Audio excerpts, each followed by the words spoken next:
অহংকারী ম্যাম। লেখক নাইমুর রহমান পিচ্ছি লেখক।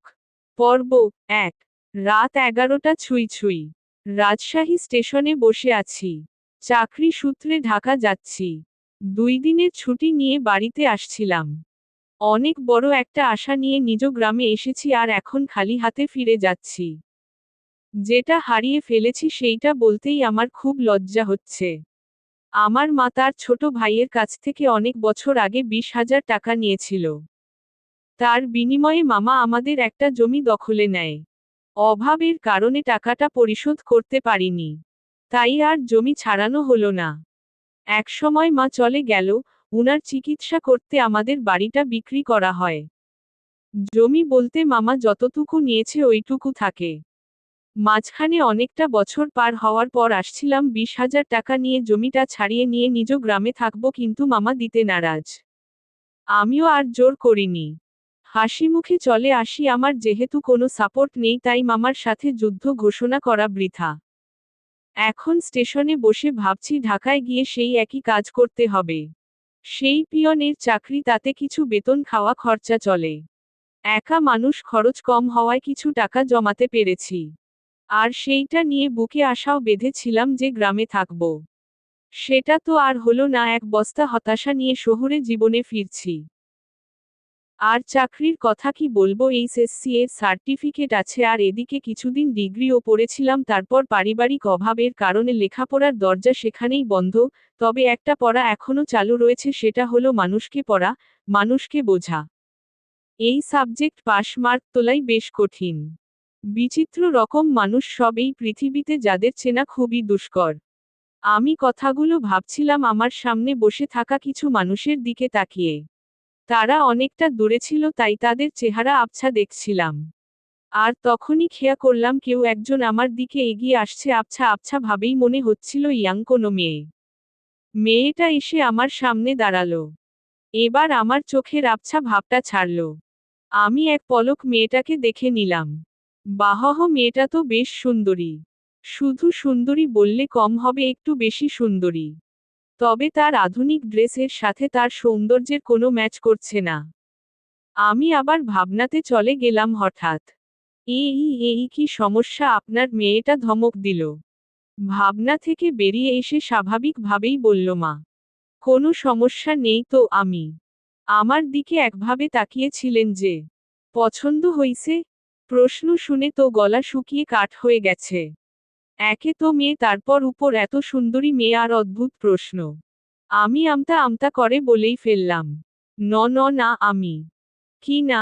মেয়েটি পছন্দ হয়নি? তো তাকিয়েছিলেন কেন?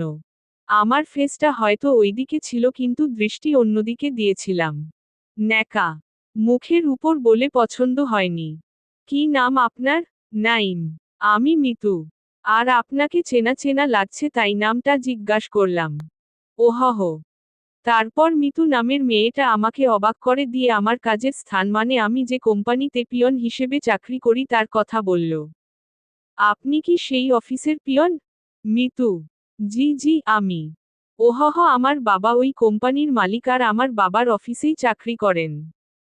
বাবার অফিসে আমি অনেক যাই, আপনি তো চা কফি এনে দেন। আমি আপনাকে চিনেছি। আপনি আমাকে চিনতে পারেননি কেন? আমি আপনার দিকে তাকাইনি।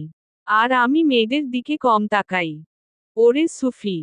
শোনেন, আপনি তাকান তবে বেশি ভাবনায় থাকেন, তাই আমাকে কখনো খেয়াল করেননি। জি, এটাও হতে পারে। আমিও হিতাহিত জ্ঞান বুদ্ধি হারিয়ে ফেলেছি। তোকে আপনি করে বলছি কেন, তুই তো পিয়ন। আচ্ছা শোন। জি ম্যাম বলেন। তুই তো সাধারণ বগিতে যাবি? জি ম্যাম। আমি কেবিনে যাব। তুই আমার ব্যাগ দুটো একটু উঠাই দিবি, তারপর তোর আসনে গিয়ে বসবি, ঠিক আছে? জি ম্যাম, ঠিক আছে। রাগ করিস না, কুলি পাচ্ছি না। আর তোকে পেয়েছি, আর কাকে লাগে, চেনা মানুষ তো। জি ম্যাম। এত জি ম্যাম করিস কেন? জি না, হ্যাঁ ম্যাম, ঠিক আছে, আমি ব্যাগ উঠাই দিব। ওকে ওকে। মালিকের মেয়ে, যথেষ্ট সম্মান দিতে হবে, আর যা বলবে সেটা তো করতেই হবে, না হলে আমার চাকরি তখনই গায়েব। এসব ভেবে লাভ নেই, আর ভাবনাতে হারিয়ে গেলে চলবে না, অ্যাক্টিভ থাকতে হবে। ট্রেন ঢাকা থেকেই আসলো। আধ ঘন্টা পর ইঞ্জিন ঘুরিয়ে আবার ঢাকার উদ্দেশ্য রওনা হবে। আমি ইরা ম্যামের ব্যাগ দুটো তার কেবিনে দিয়ে আসলাম। বকশিস স্বরূপ তিনি আমাকে 50 টাকা দিলেন। কোনো দ্বিধা না করেই টাকাটা নিলাম। কারণ আমার আগে থেকে অভ্যাস আছে। টাকা নিয়ে চলে যাচ্ছিলাম, মিতু ম্যাম আবার ডাকলো। এই শোন শোন মিতু। জি ম্যাম বলেন। আমি নামার সময় আবার তুই আসবি, ঠিক আছে? আচ্ছা। আবার ঘুমিয়ে যাস না কিন্তু। না ম্যাম, ঘুমাবো না। ওকে যা। আমি আমার বগিতে গিয়ে উঠলাম। টিকিট সংগ্রহ করতে আমি অনেক দেরি করে ফেলেছি, তাই সিট হয়নি, পুরো রাস্তাটা দাঁড়িয়ে যেতে হবে। আশেপাশে তাকিয়ে দেখলাম অনেক সিট ফাঁকা। সামনের 2-1টা স্টেশন পর এসব সিট আর ফাঁকা থাকবে না। তাই মনে মনে ঠিক করলাম সিটে বসবো না, দাঁড়িয়েই যাব। ট্রেন ছাড়লো, আমি দরজায় দাঁড়িয়ে আছি। ঠান্ডা হাওয়া আমার শরীরটাতে লাগছে। আমি ভাবনায় আবার ডুব দিলাম, ভাবতে লাগলাম পুরনো দিনের কথা। মাঝে মাঝে নিজের ভবিষ্যতের কথাও ভাবলাম, তাতে যা ফলাফল পেলাম সেটা শূন্য। কারণ ভেতরে খুব হতাশা কাজ করছিল। অর্ধেক পথ আসতেই স্টেশন ছাড়াই ট্রেনটা থেমে যায়। যান্ত্রিক কোনো ত্রুটি হয়েছে হয়তো। 20 মিনিট পার হবার পর খবর পেলাম ভোরের আগে ট্রেন এখান থেকে এক চুল নড়বে না, আর এখন রাত 1টা বাজে। এক একজন এক এক কথা বলছে। কেউ বলছে লাইনে সমস্যা, কেউ বলছে ইঞ্জিনে। আমি ওইসব কথা থেকে কান ফিরিয়ে নিয়ে নিজের ভাবনাতে আবার মন দিলাম। হঠাৎই এই নাইম পেছনে তাকিয়ে দেখি ম্যাম দাঁড়িয়ে। জি ম্যাম বলেন। আমি তুই উঠো। ম্যাম কিছু লাগবে? না, আমি একটু ট্রেন থেকে নামবো। ম্যাম বাইরে নামা ঠিক হবে না। যে অন্ধকারের মধ্যে কি বিপদ লুকিয়ে আছে কে জানে? কিসের বিপদ? বাইরে সাপ বিচ্ছু অনেক কিছু থাকতে পারে। কিচ্ছু নেই, চল নিচে নামবো। এই হলো আলালের ঘরের দুলালি, মন যা চায় সেটাই করবে। ম্যামকে নিয়ে ট্রেন থেকে নামলাম। নেমে দেখি অনেকেই নিচে দাঁড়িয়েছে। কেউ বাসায় ফোন করে সমস্যার কথা বলছে, আবার কেউ সিগারেট টানছে। ম্যাম আমার সাথে কথা বলা শুরু করলো। দেখ, জায়গাটা অনেক সুন্দর তাই না মিতু? অন্ধকারে তেমন কিছুই তো দেখা যাচ্ছে না। আমি চোখ না মন দিয়ে দেখতে হয়। তবে ম্যাম আকাশটা বেশ সুন্দর লাগছে। অনুজ্জ্বল তারাগুলো দেখা যাচ্ছে। আমি তো অনুজ্জ্বল অন্য কিছু দেখতে পাচ্ছি। কি ম্যাম? এই যে দেখ একটা টিস্টল, চল যাই। এখন ওখানে গিয়ে কি হবে? চা খাবো, চল চল, বেশ মজা হবে। শীতের মধ্যে এত রাতে বাইরে চা খাওয়ার মজাটাই আলাদা। আমি তো আর মানা করতে পারবো না। মানা করলেই বকা দিবে। কেন যে এর সাথে দেখা হয়ে গেল। মনে হচ্ছে বাকি রাতটায় বেশ প্যারায় রাখবে। টিস্টলের কাছে পৌঁছাতে দেখি কিছু যাত্রী এখানে আগেই এসেছে। এই দোকানটার আশেপাশে আর একটা দোকানও নেই। হাতে চা নিয়ে আমি দোকানিকে বললাম, চাচা এমন একটা জায়গায় দোকান দিয়েছেন কি মনে করে? আমি, বাবা সে অনেক কাহিনী। বাজারে দলাদলি চলে। আমার লোকজন না থাকায় ওখানে দোকানটা নেওয়া হয়নি। রাগের মাথায় নিজের জায়গাতেই দোকানটা দিয়ে বসি। বাহহ, বেশ করেছেন। তা চলে কেমন? আলহামদুলিল্লাহ ভালোই চলে। হুমম একটা কথা বলি, রাগ করে এখানে দোকান দিয়ে ভালোই করেছেন। এর জন্য আপনার হাতের চা খেতে পারলাম। আরও কিছুক্ষণ কথা হলো। বিলটা আমি দেই। ম্যাম আর আমি চলে আসি। উনার সাথে আড্ডা দিতে খুব ইচ্ছে করছে। কিন্তু মালিক পক্ষের লোক আগ বাড়িয়ে কথা বলাটা বেয়াদবি হবে। আমি কিছু বলছি না, চুপচাপ তার পেছনে পেছনে হাঁটছি। আমার চুপ থাকা দেখে মিতু ম্যাম হয়তো কিছু একটা ভেবেছে। আমাকে বলল, কিরে কথা বলতে পারিস না? দোকানিদের সাথে তো বেশ জমিয়ে কথা বললি, এখন চুপ কেন? মিতু, ম্যাম কি বলবো? নাইম, সেটা কি আমাকে বলে দিতে হবে? দোকানি কি তোকে কিছু বলেছিল? না। তো কিছু বল, সারা রাত তো এভাবে চুপ থাকতে পারবো না। হুমম, আপনি রাজশাহীতে কোথায় আসছিলেন? আর বলিস না, আমার একটা বান্ধবীর বিয়ে হলো। বিয়েতে আসছিলাম। ওহ, তুই বিয়ে করেছিস? না ম্যাম। কেন? কাকে বিয়ে করব? কাকে করবি মানে? দেশে কি মেয়ের অভাব পড়ছে? আসলে সেটা না। তো কি? আমার পরিবার নেই। আমার বিয়ে করা একটু সমস্যা। তো সমস্যার কি আছে, দেশে অনেক মেয়ে আছে যাদের পরিবার নেই, তাদের মধ্যে একজনকে বিয়ে করবি। ম্যাম ওইরকম হলেও আমি করব না। কেন? সেটা না বলি। ওই সব বলতে হবে আমাকে। অহংকারী ম্যাম। লেখক নাইমুর রহমান পিচ্ছি লেখক। পর্ব 2। ম্যাম ওইরকম হলে আমি করব না আমি। কেন? মিতু। সেটা না বলি। ওই সব বলতে হবে। মাথায় একটা দুষ্ট বুদ্ধি এলো। আমি বললাম, ম্যাম আপনার মতো সুন্দরী পেলে ভেবে দেখতে পারি। কি বললি তুই? ভেবে দেখতে পারি। তোর ভাবা লাগবে না, আমার মতো কেউ তোর দিকে তাকাবেও না। সেটা আমার জন্যই ভালো। কেন? তাহলে আর বিয়ে করা লাগবে না। হইছে ভাই, থামো এবার। চল লাইনের ওই পাশটায় ঘুরে আসি। মিতু ম্যাম যেদিকে যাচ্ছে আমিও তার পেছনে পেছনে ছুটছি। একবার বললাম যে বাকি রাতটুকু ঘুমিয়ে নেন। তখন আমাকে ধমক দিয়ে বলল, সে কি আমার আদেশ মেনে চলবে? পরক্ষণেই ভাবলাম তাই তো, সে আমার কথা মানবে কেন, সে তো মালিক পক্ষের লোক। লাইনের অন্য পাশটায় চলে আসলাম। এই পাশটায় ফাঁকা জায়গা নেই।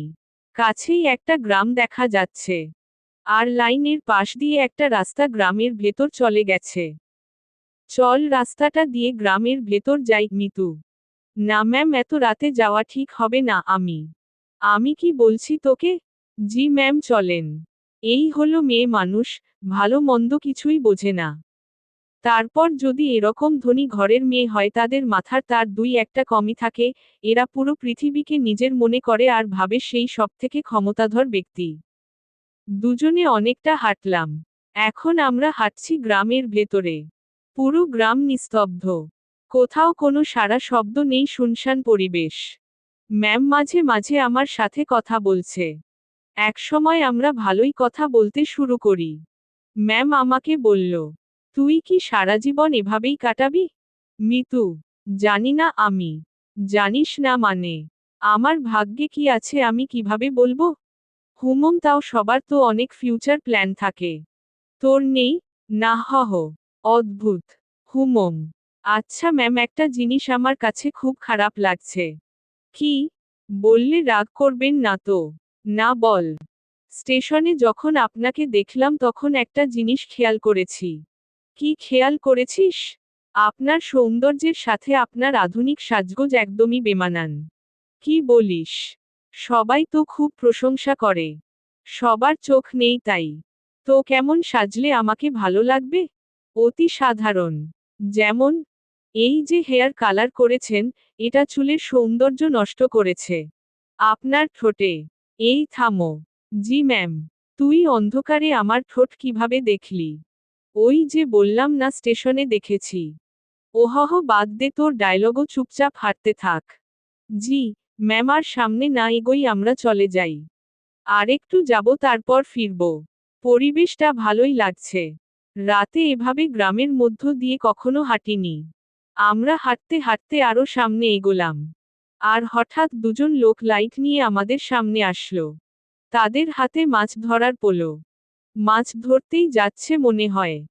এই তোমরা কারা? এই গ্রামে আগে কখনো দেখিনি তো, একটি লোক বলল। আমরা আসলে এখানে কখনো আসিনি। আর মিতুর কথা আটকে যাচ্ছে। ভয় পাচ্ছে সে। ভাই আমি বলছি, ট্রেনে যান্ত্রিক ত্রুটির কারণে মাঝপথে দাঁড়িয়ে গেছে। আর ট্রেন থেকে নেমে আমরা একটু হাঁটতে আসছি। এই তোমরা থামো, সব বুঝে গেছি সব, চলো আমাদের সাথে। কোথায় যাব? কোনো কথা না, চলো। লোক দুটো আমাদেরকে একটা বাড়ির ভেতর নিয়ে আসলো। আমি মনে মনে আল্লাহ আল্লাহ করছি, কি যে হবে। গ্রামের মানুষ এসব কিছুতে বেশ সিরিয়াস। রাত করে মেয়ে নিয়ে বাইরে দেখলেই উল্টা পাল্টা ভাববে। আমাদের বেলায় ঠিক তাই হয়েছে। মিতু শুধু আমার দিকে তাকিয়ে বারবার দেখছিল। আমিও মনে মনে বলছি, দেখেন কেমন লাগে। একজন বাড়ির গিন্নিকে ডাকা শুরু করল। বুঝলাম এটা তার নিজের বাড়ি। লোকটির বউ এসে আমাদের তাকিয়ে দেখল, তারপর তার বর করে বলল, এরা কারা? ওরা বাড়ি থেকে পালা আসছে। ওদের তুমি ঘরে নিয়ে যাও। আমি হুজুররে ডাইকা নিয়ে আসি।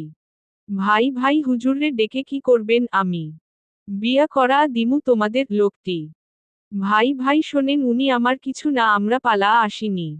উল্টা পাল্টা কথা বললে কইও না, চুপ থাকো। একটা মাইয়া তোমার সাথে এত রাতে ঘুরে, এর মানে কি আমরা বুঝি না? ভাই ভাই এমন কইরেন মা। চান মিয়া তুমি ওদের ঘরে নিয়ে যাও, আর বউ আমি যাইতাছি হুজুরে ডাকতে। আমাদের কাছে একজনকে রেখে লোকটি অন্ধকারে হাওয়া হয়ে গেল। কিছু একটা ঘটতে চলছে। আমি মিতুর দিকে তাকালাম, দেখি সে আমার দিকে তাকিয়ে আছে। মুখটা কাচুমাচু করে রেখেছে সে। দুজনে কথাও বলতে পারছি না। সময় যাচ্ছে আর লোকজন বাড়তে শুরু করে। আমাদের দুজনকে 2 রুমে রাখা হয়েছে। আমি শুধু আল্লাহ আল্লাহ করছি। ওইদিকে ইরার কি অবস্থা হয়েছে আমি জানি না। কিছু সময় পর হুজুর আসলো। আমি তাকেও বুঝালাম। স্বস্তির কথা হলো সে বুঝেছে। কঠিন একটা সমস্যা থেকে বাঁচলাম। হুজুরটা আমাদের লাইন পর্যন্ত এগিয়ে দিল। তারপর, ওয়াও কি দারুণ অভিজ্ঞতা, মিতু। ধুর্র চুপ করেন তো, এখনই তো একটা হয়ে যেত। আমি, মানে কি? আরে বড় বাঁচা বেঁচে গেছেন। তা তো জানি, তবে দারুণ লাগছে। আপনি থাকেন যেখানে ইচ্ছা, যান, আমাকে ডাকবেন না। আমি ট্রেনে উঠলাম। উনার সাথে আর দেখা করলাম না। ফজরের আজান হলো, তার কিছুক্ষণ পর আমাদের ট্রেন আবার যাত্রা শুরু করল। আমি ঠিক আমার আগের জায়গাটায় দাঁড়িয়ে আছি। মিতু ম্যাম আবার আসলো। তুই ভালোই বদমাইশ তো, মিতু। কি করছি আমি? একটু রেগেই বললাম। তুই আমার উপর ঝাড়ি দিস, আমার উপর রাগ দেখাস। তো কি করব? আপনার মাথায় কি ব্রেইন নামক জিনিসটা আছে? থাকলেও তো মনে হয় কাজ করে না। এরকম ছেলেমানুষি করেন কি জন্য, বড় হয়েছেন বোঝেন না কিছু? ম্যাম আমার দিকে হা করে তাকিয়ে আছে। আমি জানি কথাটা বলার পর আমার চাকরি থাকবে না। আপনার বাবাকে কিছু বলতে হবে না, আমি অফিস যাব না। ম্যাম কিছুক্ষণ চুপ থেকে বলল, আমি তোকে চাকরি দেইনি, তোর চাকরি আমি কাটবো কেন? এই যে আমাকে বকা দিলি, মনে রাখিস এর শোধ আমি তুলব। মিতু রাগ দেখিয়ে তার কেবিনে চলে গেল। ম্যাম যে থ্রেটটা দিল আমার একটুও ভয় লাগলো না, উনার কথা শুনে মনে হলো কোনো বাচ্চা আমাকে থ্রেট দিয়েছে। উনার কণ্ঠটা সত্যি অসাধারণ। শুনলে মনে হয় বারবার শুনি। আমি আবার ভাবনাতে হারিয়ে যাচ্ছি কেন। যাই উনার কেবিনে গিয়ে সরি বলে আসি। না হলে আমার কি করে বসবে আল্লাহ জানে। আমি তার কেবিনের ভেতর ঢুকবো তখনই কারো সাথে ধাক্কা লাগলো। তাকিয়ে দেই ম্যাম। উনি হয়তো বাইরে আসছিলেন। এটা কি হলো? ম্যাম। সরি ম্যাম, বুঝতে পারিনি আমি। তুই আমার কেবিনে কি জন্য? সরি বলতে আসছি। সরি বললে তো কাজ হবে না, আমি তোকে মাফ করব না। কিছুক্ষণ তর্ক হলো। আমি তাকে বললাম, আমার উপর কেউ রাগ করে থাকুক, সেটা আমি চাই না। আপনার মন যা চায় তাই করেন। কথাটা বলতেই ম্যাম আমাকে অবাক করে আমার গালে 2টো চড় বসিয়ে দিল। এখন বুঝতে পারলাম ম্যাম বেশ রেগে গিয়েছিল আমার উপর। চড়টা না খেলে হয়তো বুঝতে পারতাম না, আমি তো ভেবেছিলাম অন্য কোনো শাস্তি দিবে হয়তো। চড় মারার পর ম্যাম আরও বলল, তুই আমার বেস্ট ফ্রেন্ড হবি? মিতু। অহংকারী ম্যাম। লেখক নাইমুর রহমান পিচ্ছি লেখক। পর্ব 3। চড় মারার পর ম্যাম আরও বলল, তুই আমার বেস্ট ফ্রেন্ড হবি? মিতু।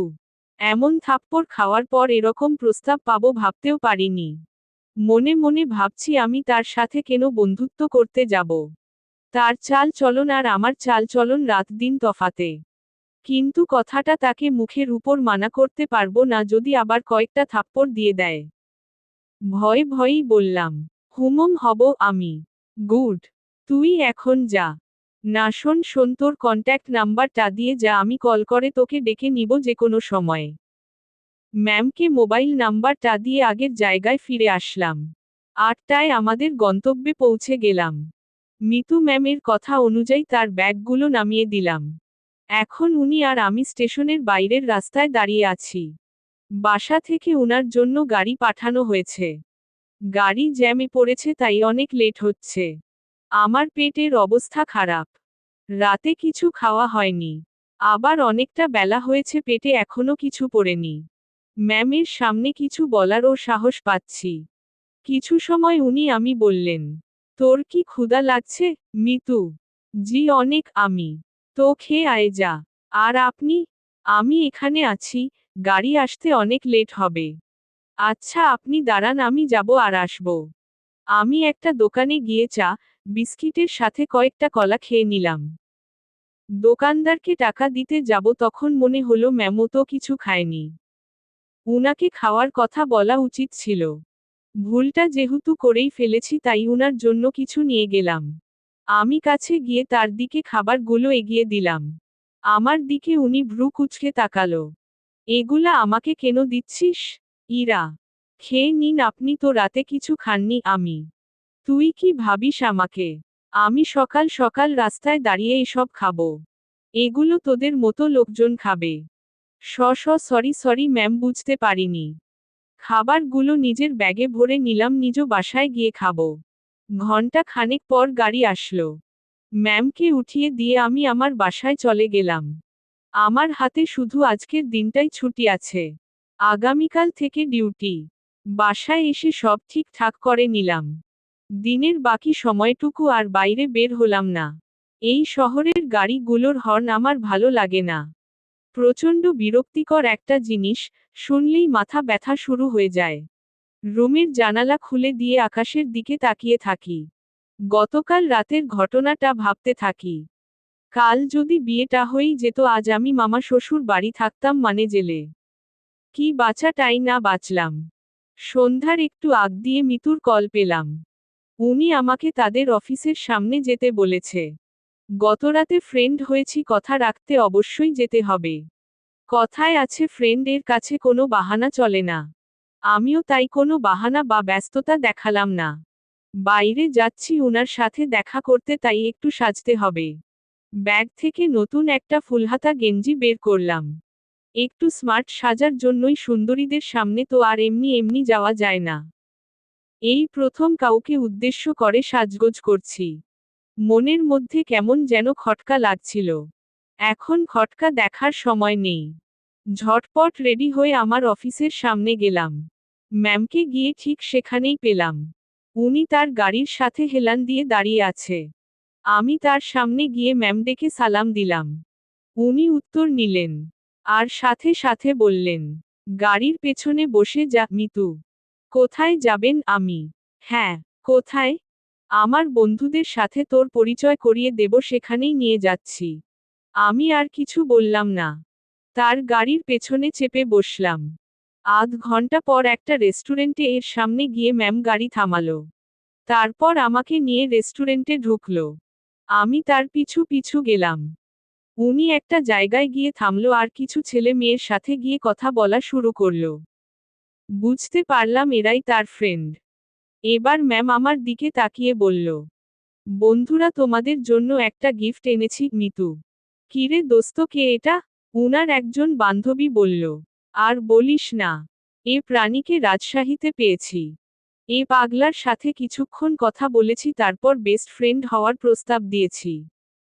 দুঃখের বিষয় হলো পাগলা আমার কথা বিশ্বাস করে হ্যাঁ বলে দিয়েছে। তোরা বলতো এর মতো খ্যাত মানে কি বলবো, এইরকম একটা মানুষ আমার ফ্রেন্ড। অসম্ভব বন্ধুরা সবাই। দেখ ভাই, আমার ফ্রেন্ডদের সাথে পরিচয় করিয়ে দিতেই তোকে এখানে নিয়ে আসছি। আজকে আমার অনেক জ্বর, তারপরেও আপনাদেরকে নেক্সট পার্ট দেওয়ার জন্য কষ্ট করে নেক্সট পার্টটা লিখলাম। আশা করি সবাই আমাকে সাপোর্ট করবেন, লাইক কমেন্ট করে।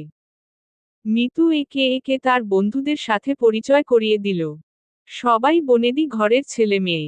ট্রেনের কথা মনে পড়তেই লজ্জায় ঘেমে যাচ্ছি। এখন মান সম্মান যা যাওয়ার তা তো গেছে। বাকিটুকু নিয়ে এখান থেকে কেটে পড়তে পারলেই হলো। কিছুক্ষণ পর সেটাও থাকলো না। আমার পোশাক আর চেহারা নিয়ে তারা উপহাস করতে শুরু করলো। একটা ছেলে এগিয়ে এসে বলল, ভাইয়া এটা গেঞ্জি নাকি তেনা? কোথায় থেকে কিনেছো ভাইয়া? নাকি কারো পরে থাকা জিনিস কুড়িয়ে নিয়েছো? না ভাই, সত্যি কিনেছি আমি। ওমা তাই? একটা মেয়ে? হুম মম। দেখ ছেলেটা মাথায় তেল দিয়ে আসছে। সবাই হেসে উঠল। সত্যি কথা বলতে আমি তেল দেইনি। ওরা পচানি দেওয়ার জন্যই বলছে। ভাবছি এখানে আর থাকা ঠিক হবে না। ম্যামকে বললাম, ম্যাম আমি এখন যাই? আমি, ওলে বাবুতা এখনই না, কিছু খেয়ে যাও, একটা মেয়ে বলল। হ্যাঁ কিছু খেয়ে যা মিতু। ওই তোর কাছে টাকা আছে তো আবার। একটা ছেলে আমার পকেটে হাত দিল। আমার দুর্ভাগ্য যে পকেটে থেকে সেই 20,000 টাকা নিয়েই এসেছি। ব্যাগে রেখে আসবো মনেই ছিল না। ছেলেটা আমার পকেট থেকে টাকাটা দেখে একটু অবাক হয়ে বলল, কিরে তোর কাছে এত টাকা? কুড়িয়ে পেয়েছিস কোথাও? যাই হোক আমাদের কিছু খাওয়া ছেলেটি। আমি আর কি মানা করব। মান সম্মান একটু বজায় রাখতে হ্যাঁ বললাম। তাতেই ওরা সুযোগ পেয়ে গেল। নানারকম দামি খাবার অর্ডার করলো যেগুলো আমি চোখে দেখা তো দূরের কথা নামও শুনিনি। ওরা সবাই খাচ্ছে আমি দাঁড়িয়ে আছি। একজন খেতে বলেছিল কিন্তু আমি মানা করেছি আর বলেছি খেয়ে আসছি আমার পেট ভরা। খাওয়া শেষে বিল তো 20,000 এর উপরে এলো। আমার মাথায় ঢুকলো না 7-8 জন মিলে 20,000 টাকা কিভাবে খায়। যেটা জোগাড় করতে আমার বছর খানেক সময় লেগেছিল। খারাপ, ভালো দু ধরনের মজাই পাচ্ছিলাম। কম খাবারে এত বিল। আর আমার পকেটের টাকা গায়েব। ম্যাম আমি এখন যাই? আমি। হ্যাঁ যাবি তার আগে একটা কথা বলি। কখনো এরকম মফিজ মার্কা কাজ করবি না। এত সহজে কোনো বন্ধুত্ব পাওয়া যায় নাকি? জীবনে কোনো কিছুই সহজভাবে নিবি না, মিতু। জি ম্যাম। যা তাহলে। আমি রেস্টুরেন্টে এর বাইরে এসে দাঁড়ালাম। পকেটে টাকা নেই। বাসায় যাব টাকা লাগবে। মনে মনে ঠিক করলাম ম্যামের কাছ থেকে কিছু টাকা চেয়ে নিব। না হলে এই পথ যেতে যেতে মধ্যরাত হয়ে যাবে। কাল সকালে আবার অফিসে যেতে হবে। অনেকটা সময় পার হওয়ার পর ম্যাম আর তার বন্ধুরা বের হলো। আমি ম্যামকে ডাকায় সে বাকিগুলোকে বিদায় দিয়ে আমার দিকে আসলো। কিরে হয়েছে এখনো যাসনি কেন? মিতু। ম্যাম আমাকে কিছু টাকা। পুরোটা বলার আগেই একটা থাপ্পড় বসিয়ে দিল। আমি আবার বললাম, গাড়ির ভাড়ার টাকাটা চাইছিলাম। পকেটে কোনো টাকা নেই। যেতে অনেক সময় লাগবে। কাল থেকে আবার অফিস আছে আমি। তোর জন্য কি আমি টাকা নিয়ে দাঁড়িয়ে আছি ফকিন্নির বাচ্চা, মিতু। কথাটা সত্যি বুকের মাঝখানে গিয়ে লাগলো। আমি আর কথা বাড়ালাম না। উনার দিকে একবার তাকিয়েই হাঁটা শুরু করলাম। অহংকারী ম্যাম। লেখক নাইমুর রহমান পিচ্ছি লেখক। পর্ব 4। কথাটা সত্যি বুকের মাঝখানে গিয়ে লাগলো। আমি আর কথা বাড়ালাম না। উনার দিকে একবার তাকিয়েই হাঁটা শুরু করলাম। সেই জায়গা থেকে বাসায় যাওয়ার পুরোটা সময় শুধু রেস্টুরেন্টের ভেতরের অপমানের কথা মনে হইছে। আজকাল মানুষগুলো কেমন হয়েছে আরেকজনের আর্থিক অবস্থা না বুঝে তার টাকা খসানোর জন্য উঠে পড়ে লাগে। টাকাগুলোর জন্য খুব মায়া হচ্ছে। ওদের কাছে হয়তো সামান্য টাকা কিন্তু আমার কাছে পাহাড় পরিমাণ। মধ্যরাতে বাসায় ফিরলাম। কিছু শুকনা খাবার খেয়ে শুয়ে পড়লাম। শুয়ে আর কিছু ভাবলাম না, ঘুমানোর চেষ্টা করলাম কারণ কাল অফিস যেতে হবে। পরদিন সকালবেলা উঠতে আর দেরি করলাম না। ফোনে অ্যালার্ম দেওয়াই ছিল সময়মতো উঠে হাতের কাজগুলো সেরে নিলাম। তারপর খেয়ে অফিসের উদ্দেশ্যে রওনা হলাম। অফিসে যাওয়ার পর যে সমস্যায় পড়লাম সেটা আমি কখনো চিন্তাও করিনি। যেখানে স্যার মানে মিতুর বাবা বসে থাকার কথা সেখানে মিতু বসে আছে। ওই চেয়ারটাতে মিতু বসা মানে আজকের দিনটা পুরো শেষ। আমি রুমে ঢুকে তাকা সালাম করে বেরিয়ে আসলাম। কিছুক্ষণ পর উনি নক করলেন আমি ভেতরে গিয়ে বললাম, জি ম্যাম বলুন। আমি 4 নম্বর টেবিলের আসিফ সাহেব অফিসে আসেনি। তুই একটু খোঁজ নিয়ে দেখ মিতু। জি ম্যাম। আমি ফোন করে জানলাম উনি রাস্তায় আছেন। আমি ম্যামকে সেটা জানিয়ে দিয়ে বাইরে বসে আছি। সেই মুহূর্তে জেনারেল ম্যানেজার আমাকে ডাকলেন কফি এনে দিতে। আমি কফি নিয়ে তার রুমে গেলাম। কফির কাপটা হাতে নিয়ে দেখলেন এবং ফেলে দিলেন। কি হয়েছে? এটা বলার সাথে সাথে উনি আমাকে চড় বসিয়ে দেন। আর বলেন, কফির উপর মরা মাছি পড়ে আছে দেখিস না। সরি স্যার দেখতে পাইনি আমি। উনি আমার কলার ধরলেন। আমি যদি এটা খেয়ে ফেলতাম, তারপর যদি অসুখ করত তুই কি করতি তখন? স্যার মাফ করে দেন দেখতে পাইনি। উনি অনেক বাজে বাজে বকা দিচ্ছিলেন। অফিসের মধ্যে একটা শোরগোল বেঁধে গেল। মিতু ম্যাম তার কেবিন থেকে উঠে আসলেন। সবাই মিলে দোষটা আমাকেই দিচ্ছিল। এখন ভয় লাগছে যে ম্যাম চড়টা মেরে হয়তো বিদায় করে দিবেন। তারপর ম্যাম সবকিছু শুনলেন আমার থেকেও আর ম্যানেজারের থেকেও। সব শোনার পর যা করলেন দেখে তো আমি হতবাক। পরপর 2টা চড় বসিয়ে দিলেন ম্যানেজারের গালে।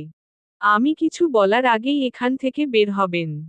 আর হ্যাঁ, বাকি সবাইকে বলছি এটা নিয়ে কোনো কথা হবে না। সমস্যা হইছে সমাধান করেছি। সমালোচনা করে ভালো জিনিস খারাপ বানাবে তো পাবলিক বুঝবা কত ধানে কত চাল।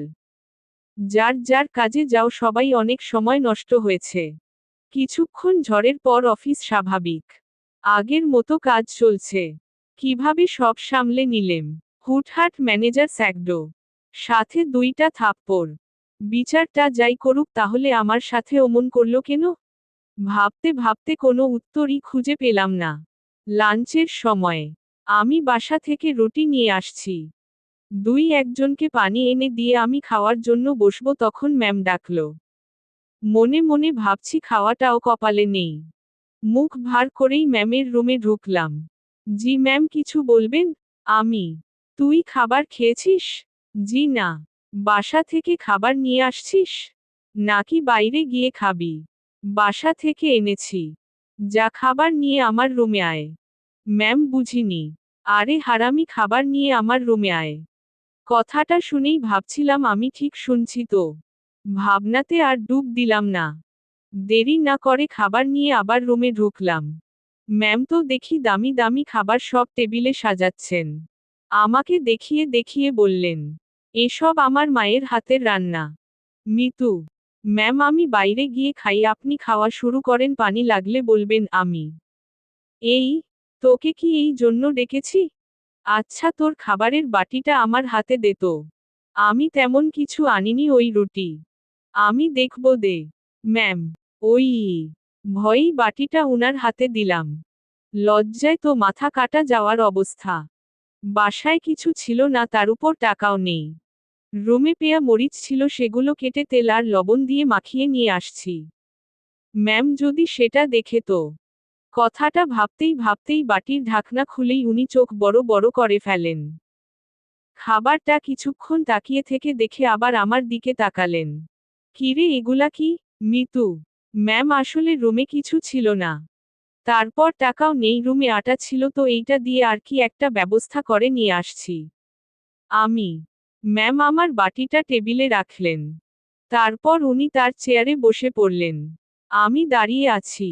উনি একবার আমার দিকে তাকাচ্ছেন আর একবার আমার খাবারের দিকে তাকাচ্ছেন। আমি উনার সামনে এখন লজ্জাতেই মিটি মিটি হাসতেছি।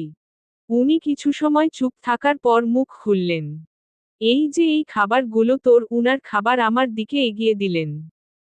আমি টেবিলের কাছে গিয়ে হাত দিয়ে নিজের বাটিটা নিয়ে বললাম, আমি যেটা এনেছি সেটা না খেলে আমার পেট ভরবে না, আর আপনার খাবার খেলে আমার পেট খারাপ হতে পারে।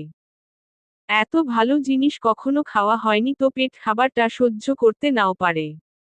গতকালের রাতটা একটু দেখিয়েই রুম থেকে বেরিয়ে আসলাম। নিজের খাবার খেয়ে আবার কাজে মনোযোগ। কার কি লাগছে, কে কি চাচ্ছে, সব দেখাশোনা করছি। দুপুরের পর ম্যাম আমাকে আর ডাকেননি। বুঝতে পারলাম তিনিও কিছুটা বুঝতে পেরেছেন আমার কষ্টটা। রাতে অফিস শেষ করে বাসায় ফিরলাম। পাশের বাসার পরিচিত একজনের কাছ থেকে টাকা ধার নিয়ে মাছ কিনে নিয়ে এসে রান্না বসিয়ে দিলাম। তখন রাত প্রায় 10টার কাছাকাছি। চুলোয় রান্না বসাবে সেই সময় ফোন আসলো। ম্যাম ফোন করেছে, নাম্বারটা সেভ করেই রেখেছি। ধরব কি ধরব না এমন করতে করতে রিসিভ করে সালাম দিলাম। উনি উত্তর নিয়ে বললেন, কি করিস, মিতু? এই তো ম্যাম, কিছু না। আমি। খাওয়া হয়েছে? জি না। কেন? রান্না বসিয়ে দিচ্ছি মাত্র। তো কি রান্না করবি? মাছ। তোর কাছে তো টাকা নেই, মাছ পেলি কোথায়? পাশের বাসার একটা ভাইয়ের কাছে থেকে ধার নিয়েছি। হুমম, এখন শোন। জি ম্যাম, বলেন। দুপুরে আমার মুখের উপর কথা বলে আমাকে লজ্জা দিয়ে তোর খাবার নিয়ে চলে গেলি, ভয় করল না? আমি চুপ হয়ে গেলাম। কি বলবো উত্তরে বুঝতে পারছি না। কিরে, কথা বলিস না কি জন্য? ম্যাম, অফিসের কোনো কথা হলে বলেন। তুই আমার কথা ঘুরিয়ে নিস। আমি যা বলছি তার উত্তর দে। জি ম্যাম, বলেন। ওভাবে খাবার নিয়ে চলে গেলি কেন? আপনার খাবার খেয়ে আমার ক্ষুধা মিটত না, তাই না? জি। আমি বুঝতে পেরেছি তুই আমার উপর রাগ দেখাচ্ছিস। সুযোগ ভালোই কাজে লাগাচ্ছিস। এখানে কিসের সুযোগ ম্যাম? আপনি আমাকে এখন মানা করে দিলে আমার সাথে তো আপনার এখনই কোনো অফিসিয়াল সম্পর্ক থাকবে না। ক্ষমতা আপনার হাতে, সুযোগও আপনার হাতেই। চুপচাপ রান্না শেষ করে খেয়ে আমাকে কল দিবি। ম্যাম, অফিসের কোনো বিষয়ে কথা বলবেন? না। তাহলে ফোন দিয়েন না, আমিও দিব না। তোর 24 ঘন্টাই ডিউটি, আমি ফোন দেওয়ার পর সময়টুকু অফিসিয়াল, ওকে? তাহলে বেতন বাড়িয়ে দিয়েন। ঠিক আছে, দিব। তুই অবশ্যই ফোন করবি, আর হ্যাঁ, কাল অফিসে আসার সময় দুপুরের খাবার আনবি না। কেন ম্যাম? অফিসে না খেয়ে কাজ করতে হবে? তোর জন্য আমি খাবার নিয়ে যাব। ম্যাম, ওসব খাবার টাবার বাদ দিন। আমি আমার খাবারে সন্তুষ্ট। তুই যদি কাল অফিসে তোর রান্না করা কিছু নিয়ে আসিস তো মনে রাখবি তোকে শুধু অফিস থেকে না, দুনিয়া থেকেই বিদায় করে দিব। আমি কিছু বলতে যাব তখনই ম্যাম ফোন রেখে দিল। অহংকারী ম্যাম।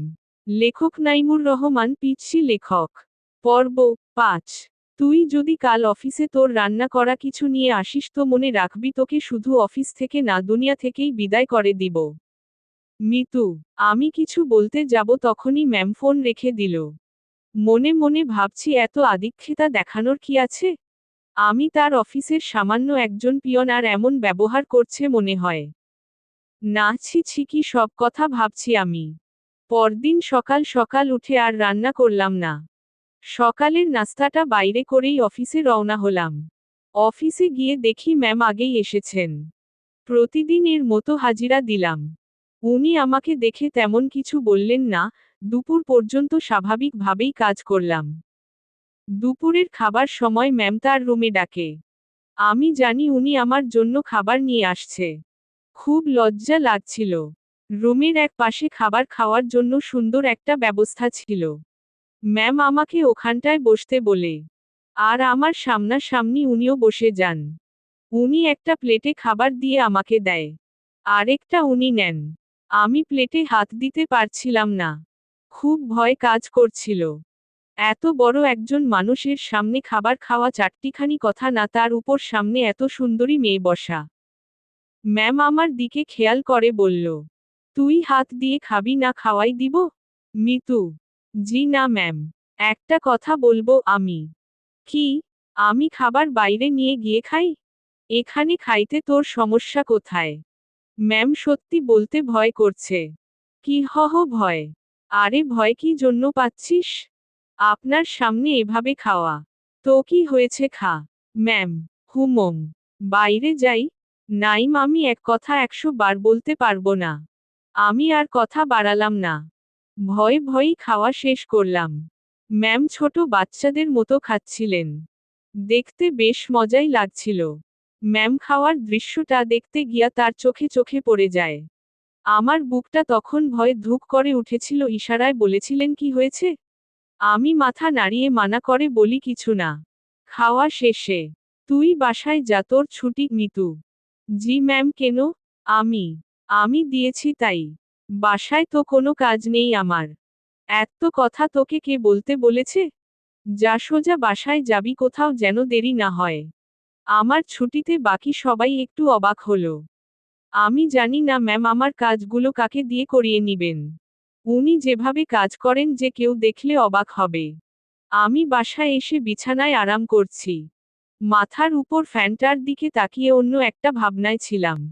নির্দিষ্ট কোনো ভাবনা না, একদমই এলোমেলো।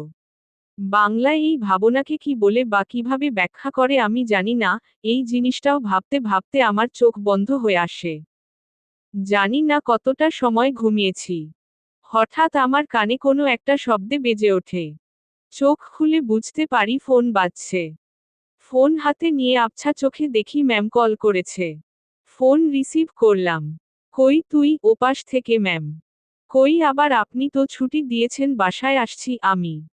তুই কি ঘুমাচ্ছিস? হ্যাঁ। আমি কি তোকে ঘুমানোর জন্য ছুটি দিয়েছি? তাহলে বাসায় যেতে বলেছি শুধু। জি ম্যাম, আমি তো আপনার কথায় সোজা বাসায় আসছি।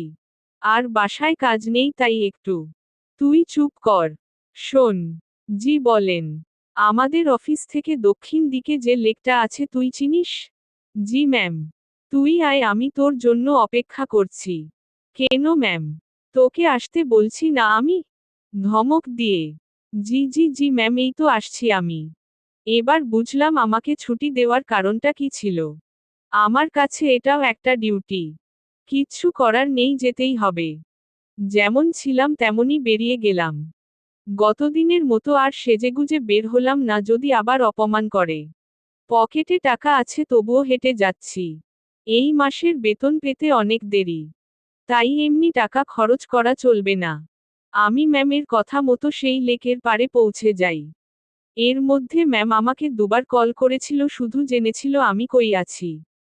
লেকের পাড়ে যেতেই দেখলাম অনেকেই বসে আড্ডা দিচ্ছে। অনেক বাচ্চারও আসছে। আমি ম্যামকে খুঁজছিলাম। আমাকে দেখে ম্যামই আমাকে ডাকে। আমি উনার দিকে এগিয়ে যাই, উনি ঘাসের উপর বসা ছিলেন।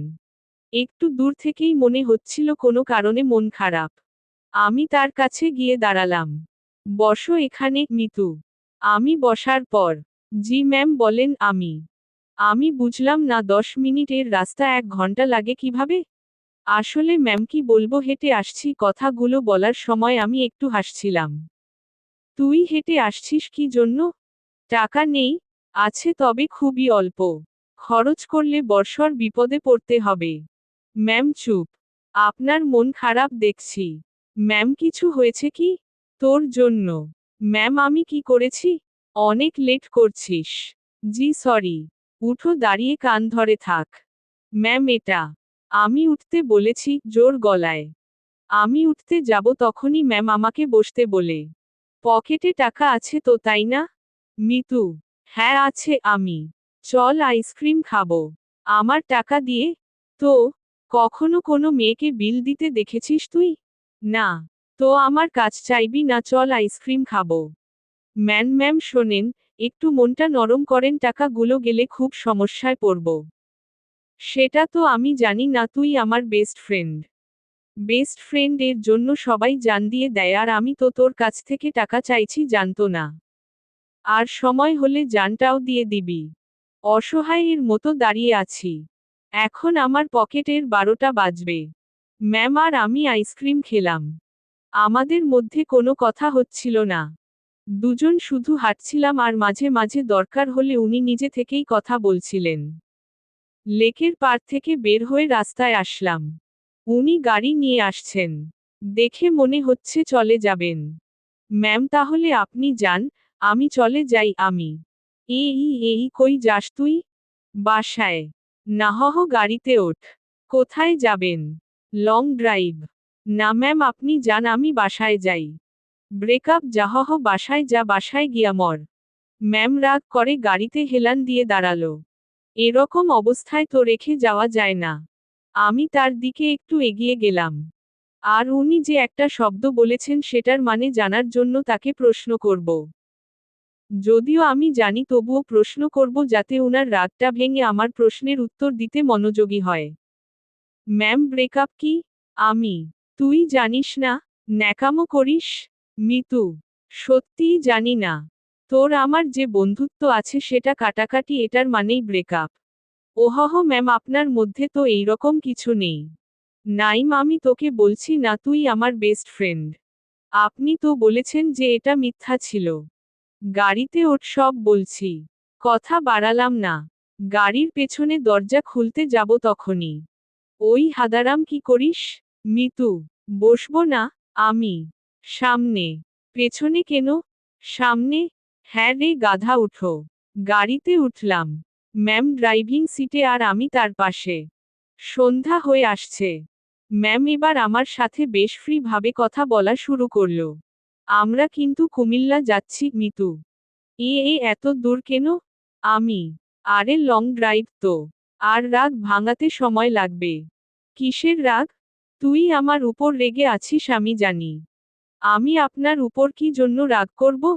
ওই যে রেস্টুরেন্টে সেই ঘটনার জন্য। না ম্যাম, কি যে বলেন। ওই দিন আপনারও মজা করেছেন, আমিও মজা পেয়েছি। ওরে নাইম সাহবে, আমাকে কি বাচ্চা মনে হয় আপনার? এত বড় একটা প্রতিষ্ঠান চালাচ্ছি। আমার মাথায় কি এতটুকু বুদ্ধি নেই যে কোনটা সত্যি আর কোনটা মিথ্যা আমি বুঝবো না?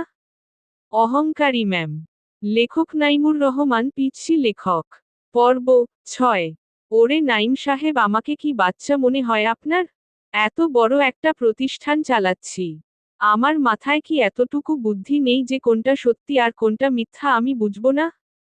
মিতু: না, বুদ্ধি তো আপনার অনেক আছে। আমি: হইছে, এখন শোন আমি কি বলি। বলেন। রাতে কি খাবি বল। সন্ধ্যায় তো অনেক কিছু খেলাম, রাতে আর কি খাবো? না, তাও কিছু শুকনো খাবার নেই? আর 2টা পিৎজা। আপনার ইচ্ছা। ম্যাম, ভয় করছে আমার। কেন? আপনার বাবা যদি জানে অফিসর পিয়নকে নিয়ে ঘুরতে বের হইছেন। কিভাবে জানবে? আমি তো বলবো না। আমি যে অফিসে যাব না সেটা তো জানতে পারবে। সেটা আমি দেখে নিব, তোর এত চিন্তা নেই। এখন বল, আমাকে মাফ করেছিস কিনা? আপনি তো দোষ করেননি। তোকে যে কি করব আমি? দেখ, আর রাগ করে থাকিস না, ভুল করে ফেলেছি। আমি রাগ করিনি তো। আমি তোর চোখে মুখে রাগ দেখতেছি। আচ্ছা, রাগ নেই আপনার উপর? সত্যি তো? হ্যাঁ, সত্যি। সত্য নাকি মিথ্যা সব টের পাবো। আমি যা বলবো সেটা যদি না করিস তাহলেই বুঝবো তুই এখনো রেগে আছিস। নাহহ কি যে বলেন, আপনার তো সব কথাই শুনি। কত যে শুনিস আমার জানা আছে। মাঝপথে আমরা গাড়ি থেকে নেমে কিছু খাবার নিলাম। দুজন বেশ কথা বলতে বলতে যাচ্ছি। মিতু ম্যাম গাড়িটা এখন বেশ ধীর গতিতে চালাচ্ছেন। আজ বেশ কুয়াশাও পড়েছে। এই চল বাইরে, কুয়াশার বৃষ্টিতে ভিজি। মিতু: এই না, এইটা করবেন না। বাইরে গেলেই বিপদ। সেদিনের মতো হলে অবস্থা খারাপ হয়ে যাবে। আমি যাব না তো। তোর কেয়ারিংটা আমার খুব ভালো লাগে। সেটা পাওয়ার জন্যই কথাটা বললাম। মম, তুই কাউকে ভালোবাসিস নাই? কোন ভালোবাসা? মানে পছন্দের মানুষ, বিয়ে টিয়ে করার ইচ্ছা এমন? এর আগেও তো বলেছি ওইরকম কেউ নেই। মম, কাউকে দেখে পছন্দ হয় না? নাহহ প্রায় সবার মধ্যেই ভেজাল আছে। ভেজাল মানে? মানে আর কি, এখন তো প্রেমের বাজার চলে। বাজারটা বেশ গরম, একজন 10-12টা প্রেম করে তার উপর ওয়েটিং এ রাখে। তুই জানিস কিভাবে? চোখ খোলা রাখলে সবই টের পাওয়া যায়। ম্যাম, আপনার নেই? কি? পছন্দের মানুষ? না রে, এসব পছন্দ টছন্দ আমার হয় না। আমাকে যে বুঝতে পারে তাকেই আমার পছন্দ। ওহহ, আপনার বাবা আপনাকে বিয়ে দিবে না? কি সব প্রশ্ন যে করিস, বিয়ে দিবে না কেন? অবশ্যই দিবে। হুমম তাদের পছন্দেই বিয়ে করবেন। হ্যাঁ, এটাই তো স্বাভাবিক। হঠাৎ করে এই মাঝ রাস্তায় জ্যাম পড়ে যায়, কুয়াশা বেশি হওয়ায় সব গাড়ি চলাচল বন্ধ করে দেওয়া হয়েছে। ম্যাম গাড়ির হেডলাইটটা অফ করল। তারপর কোথা থেকে যেন একটা চাদর বের করল। আপনি কি এখন ঘুমাবেন? আমি: না, শীত করতেছে প্রচুর, গায়ের উপর দিয়ে রাখি। মিতু: মম। আমি বাইরে তাকালাম। কুয়াশায় কিচ্ছু দেখা যাচ্ছে না। তবুও তাকিয়ে আছি ম্যামের দিকে, তো আর তাকিয়ে থাকা যায় না। তার দিকে তাকালে চোখ ফেরানো যায় না, সেই জন্য তাকানোটাই বিপদ। কিরে, তুই এরকম চুপচাপ থাকবি? মিতু: আমি আসলে তাকিয়ে থাকতে চাইনি, ভাবনার কথা বাস্তবে ভুলে বলে ফেললাম। কি হহ? তাকিয়ে থাকতে চাস না মানে? না ম্যাম, মানে ওই যে আমার খুব শীত করতেছে, কথা থেকে বাঁচার জন্য বললাম। আগে বলবি না? আয় চাদর এর মধ্যে। মনে মনে ভাবছি আরেক বিপদ। কি হলো আয়? না ম্যাম, ঠিক আছে, শীত কমে গেছে। ভয় পাচ্ছিস তাই না? ভয় নেই, কাছে আছে। আর খুব কাছে না, চাদরটা বড়, তুই একটু কাছে আসলেই হয়ে যাবে। একটু কাছে গেলাম। ম্যাম আমাকে চাদরের একটা মুড়ি দিল, আমি সেটা আমার পাশে ঘিরে পিঠের সাথে লাগিয়ে নিলাম। এবার আমি কাঁপতেছি, তবে সেটা শীতে না, ভয়ে। কাঁপুনি দেখে ম্যাম বলল, ওরে আল্লাহ, তোর এত শীত করতেছে। মিতু: এখন ঠিক হয়ে যাবে। আমি জানি ঠিক হবে না। কথাটা বলে ম্যাম আমার খুব কাছে আসলো, তবে তার শরীরের সাথে কোনো স্পর্শ লাগেনি। অনেক চেষ্টা করে নিজের কাঁপুনি থামালাম। ম্যামের চোখে ঘুম ঘুম ভাব এসে গেছে। ম্যাম, আপনি তো ঘুমাচ্ছেন? আমি: কই না তো। মিতু: আপনার কি খুব ঘুম পাচ্ছে? অনেক। ম্যাম ধীর ধীর বেশ সুন্দরী হয়ে উঠছে। শুনেছি সুন্দরী মেয়ে ঘুমালে আরো বেশি সুন্দরী লাগে, আজ সেটা সামনে থেকেই দেখলাম। আমি যদি উনার বর হতাম এখন কাছে নিয়ে বুকের মধ্যে রাখতাম। পরক্ষণেই মনে পড়ল কি সব ভাবছি আমি। ছি ছি ছি, এসব কি আসছে মাথায়। ম্যাম ঘুমে আর ঠিক থাকতে পারে না। আমার খুব কাছে আসে। আমার কাঁধের উপর তার মাথা রাখার চেষ্টা করছে। এবার সব ভুলে যাই আমি। নিজে থেকেই তার দিকে এগিয়ে যাই। আর উনি তার মাথা আমার কাঁধের উপর রাখে। বুকের মধ্যে হাতুড়ি পেটা হচ্ছে। উনার নিঃশ্বাস আমার টি-শার্টে লাগার পরপরই আমার কেমন যেন একটা অনুভূতি কাজ করছে। না পারছিলাম তখন বুঝতে, না পারছিলাম ভাবতে। কিছুক্ষণ ঘুমানোর পর ম্যাম জাগনা পায়। আমি জেগেই আছি, একটুর জন্য চোখ বন্ধ করিনি। ম্যাম উঠে দেখল সে আমার কাঁধে মাথা রেখে শুয়ে আছে। ঘাড়টা দ্রুত উঠিয়ে নিয়ে বলল, সরি সরি, আমি ঘুমের মধ্যে। মিতু ম্যাম, আমি আপনার কাছে গিয়েছি, দেখছিলাম আপনি ঝিমুনি দিয়ে বারবার পড়ে যাচ্ছিলেন। মম। ম্যাম লজ্জা পেয়েছে। লজ্জা মাখা মুখ নিয়েই বলল, রাত অনেক হয়েছে, এখন যা এনেছি সব খেয়ে নেই। মিতু জি ম্যাম, আপনার ইচ্ছে। আমি তুই সব আমার উপর নির্ভর করিস কি জন্য? নিজে কিছু বলতে পারিস না? জি ম্যাম, এখনই খাবো। সেটা আমি বলার পর আমরা খাবার খাওয়া শুরু করলাম। হঠাৎ পুলিশ এসে নক করল। আমরা গাড়ি থেকে নামলাম। মিতু পুলিশের সাথে কথা বলছিল। আপনারা কোথায় যাচ্ছেন? পুলিশ, কুমিল্লা, 14 গ্রাম। মিতু, উনি আপনার কে হন? বর। উনি দূরে দাঁড়িয়ে আছেন কেন? ভয় পাচ্ছে নাকি? এই তুমি এখানে আসো। মনে মনে বলছিলাম ভয় পাবো না। পুলিশকে কি মিথ্যাটাই না বলল। আপনারা যে স্বামী স্ত্রী সেটা আমি বুঝবো কিভাবে? পুলিশ, এটারও প্রমাণ লাগবে? মিতু, হ্যাঁ, আমার চাচ্চু আবু সাইদ পুলিশ কমিশনার। কি নাম বললেন? আবু সাইদ। উনি তো ঢাকায় থাকেন তাই না? হ্যাঁ। আপনারা ঢাকা থেকেই আসছেন? হ্যাঁ, ঢাকা থেকেই তো আসব। সাইদকে আমি চিনি, উনি আমার বন্ধু। দাঁড়াও, আমি এখনই ফোন করছি। তুমি আগে বলবা না? সরি মামনি। মিতু তো পড়ল মহাবিপদে। তার চাচাকে যদি বলে দেয় বরকে নিয়ে ঘুরতে যাচ্ছে, তাহলে তো মিতু শেষ। এখন সে এই পুলিশকে না করতেও পারবো না। এদিকে তার চাচা ফোন রিসিভ করেছে। দুজন বন্ধু একে অপরের খোঁজ নেওয়ার পর পুলিশটা মিতুর কথা বলল। মিতুর চাচা বর্ষর এক ধাক্কা খেল। পুলিশ আমাদের বিদায় জানালো। আমরা গাড়িতে গিয়ে বসলাম। মিতু তো ভয় শেষ।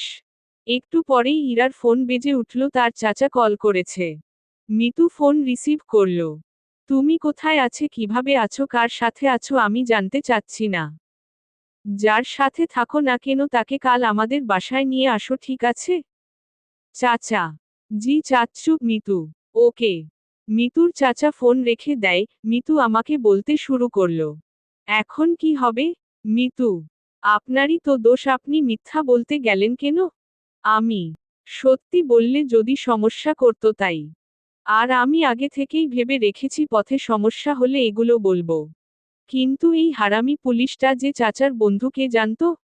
আচ্ছা, টেনশন কইরেন না, বাসায় গিয়ে সত্যি কথাটা বলে দিবেন, হয়ে যাবে। ভয়টা আমাকে নিয়ে না, তোকে নিয়ে। কেন? জানি না কি হবে। ওরা তোকে কি বলবে? আমি কিভাবে সামলাবো বুঝতে পারছি না। মিতু ভেঙে পড়ল। অহংকারী ম্যাম। লেখক নাইমুর রহমান পিচ্ছি লেখক। পর্ব ৭। ভয়টা আমাকে নিয়ে না, তোকে নিয়ে। মিতু, কেন? আমি জানি না কি হবে। ওরা তোকে কি বলবে? আমি কিভাবে সামলাবো বুঝতে পারছি না। মিতু ভেঙে পড়ল। এই মুহূর্তে আমি বা তাকে কি বলবো বুঝতে পারছি না। ভাবছি এর সাথে থাকলেই সমস্যায় পড়তে হয়। ম্যাম বেশ টেনশনে পড়ে গেছে, একবার আমার দিকে তাকাচ্ছে আরেকবার বাইরে। ম্যামের অবস্থা দেখে বেশ মাই হচ্ছিল। মিথ্যা বলে উনি বড় ফাঁসা ফেসে গেছেন। তার টেনশন কমানোর জন্য আমি তাকে ডেকে বললাম, ম্যাম, বল। আমি বলি কি, এত টেনশন করে লাভ নেই। যা হবার হবে, আর সত্যিটা বললে হয়তো উনারা বুঝতে পারবে। সত্যিটাই বা কিভাবে বলবো, আমার তো তাদের সামনে এই নিয়ে কথা বলতে ভয়, হাত পা কাঁপবে। আচ্ছা ম্যাম, উনাদের সাথে আমি কথা বলবো। আরে তোর সাথে উনারা তো কথাই বলবে না। সেটা দেখা যাবে, আগে তো বাসায় যাই। রাতটা কাটল জেগে জেগেই। রাতের শেষ ভাগে যানজট কেটে গেল। আমরা ঢাকায় ফিরলাম আর সোজা ম্যামের বাসার সামনে পৌঁছে গেলাম। ম্যাম আমাকে বাইরে রেখে ভেতরে গেলেন। ভেতরে তার সাথে কি হচ্ছিল সেটা আমার কাছে অজানা। হয়তো তাকে বকা দিচ্ছে। কিছু সময় পর ম্যামের সাথে পুরো পরিবার আসলো। আমি তো দেখেই ভয় শেষ। ম্যামের বাবাকে দেখে আরো ভয় লাগছিল, কারণ উনি তো আমাকে চেনেন। স্যার আমার কাছে এসে বললেন, তুই আমাদের অফিসের পিয়ন তাই না? স্যার, জি স্যার আমি। আশেপাশের সবাই হেসে উঠল। মিতুর চাচা তাকে ডেকে বলল, আরে এত মানুষ থাকতে তুই কি না একটা পিয়নের সাথে লং ড্রাইভে গিয়েছিলি? মিতু চুপ, কারণ সে এখানে কিছুই বলতে সাহস পাবে না। চুপচাপ থাকতে হবে তাকে। তোকে যেন অফিসে না দেখি, ঠিক আছে? মিতুর বাবা, জি স্যার আমি চলে আসলাম তাদের ওখান থেকে। বাইরে এসে দীর্ঘ একটা নিঃশ্বাস ফেললাম। যাক, তেমন বকা দেয়নি। ম্যামকেও হয়তো কিছু বলেনি। নিজের বাসায় আসলাম, 2 দিন পর খাওয়া দাওয়া বন্ধ হয়ে যাবে। বিছানায় শুয়ে শুয়ে ভাবছি এখানে না থাকতে পারলে চলে যাব। দিনটা কোনোরকমে পার করলাম। পরদিন ঘুম থেকে জাগনা পড়েছে, কিন্তু বিছানা ছেড়ে উঠতে ইচ্ছে করছে না। মোবাইলটা হাতে নিলাম, দেখি বিকাশ কোম্পানি থেকে মেসেজ। বিরক্তি নিয়ে ফোনটা রেখে দিলাম। শুয়ে শুয়ে টাকার কথা ভাবছি, এমন সময় মনে হলো স্ক্রিনে মনে হয় কিছু দেখছিলাম। ঝটপট মোবাইল হাতে নিয়ে দেখি 25,000 টাকা আমার অ্যাকাউন্টে কে যেন পাঠিয়েছে। আর একটা মেসেজ আছে, এটা ম্যামের নম্বর। মেসেজটা সিন করে দেখলাম যে ব্রেকআপ লিখেছে। নিজে নিজেই শিওর হলাম টাকাটা উনি পাঠিয়েছেন। হয়তো আমার প্রতি তার দয়া হয়েছে। যাক, আমার একটু ভালোই হলো, কাজ খুঁজতে সুবিধা হবে। ম্যামের সাথে দেখা হলে ধন্যবাদ দিব। আমার রুমের দরজায় কারো নক। আলসেমি ছেড়ে উঠে দরজা খুললাম। পাশের বাসার বড় ভাই এসেছে, যার কাছ থেকে আমি টাকা ধার করে এনেছি। ভাই আমার টাকাটা খুব প্রয়োজন। তুই যেভাবে পারিস টাকাটা দে ভাই। ভাই আমি তো বলেছি কয়েকদিন পর দিতে পারবো। না ভাই আমার খুব দরকার। আচ্ছা আপনি বাসায় যান, আমি টাকা নিয়ে আসছি। দরজা লাগিয়ে দিয়ে ফোন হাতে নিব, তখনই আবার দরজায় নক। কেমন যেন খুব রেগে গিয়ে দরজাটা খুলেই বলি, আরে ভাই বললাম তে দিয়ে আসবো। একটু ধমকের সুরেই বলেছি।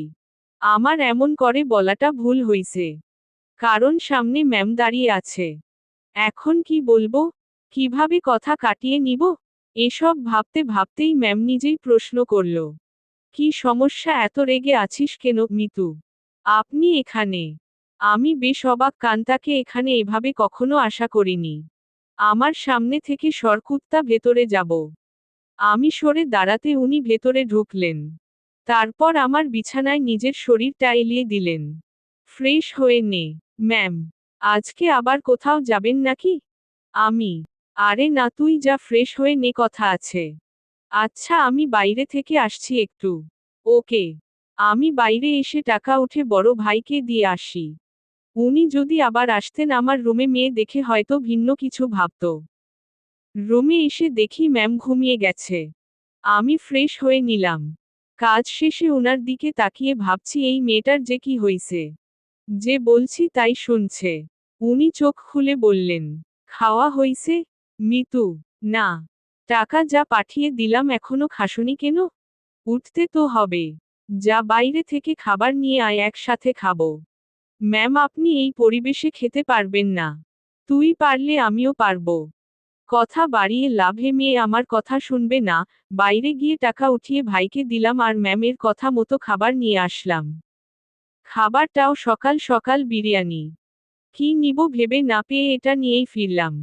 এসে দেখি ম্যাম আমার বিছানা উঠাচ্ছে। ম্যাম ম্যাম ছি ছি, কি করেন? এবার এইটা যদি আপনার পরিবার জানে তো আমাকে মেরে ফেলবে। ভাই আপনি যান। ওহহ সরি ম্যাম, আপনি চলে যান। আমি, চুপ থাক। খাবার এনেছিস? মিতু, জি। তোর সাথে তো ব্রেকআপ হইছে আমার, তাই না? আমি কিভাবে জানবো? ওই যে সকালে মেসেজ করলাম। এইটা যে আপনি কি জন্য লেখেন আমি জানি না। ব্রেকআপ হইছে তাই লিখছি। ওহহ ভালো। আচ্ছা ম্যাম আপনি খাবার খেয়ে বাসায় চলে যান। আপনার সাথে থেকে আমার চাকরিটা গেছে, জীবনটা যাক, এটা আমি চাই না। চাকরি গেছে তো কি হয়েছে? আপনাকে তো বেতন দেওয়া হইছে। এত টাকা কেন দিয়েছেন? 20,000 তোর, আর বাকি টাকা তোর বেতন, যদিও কিছু টাকা আছে সেটা মাস শেষে দিয়ে দিব।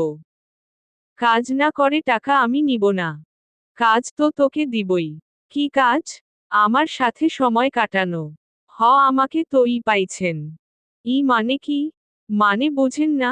আমি কি আপনার ওই বিএফ যে এইভাবে সময় দিব? তুই আমার মুখের উপর কথা বলিস। Sorry ma'am. তোর সাথে কোনো কথা নেই।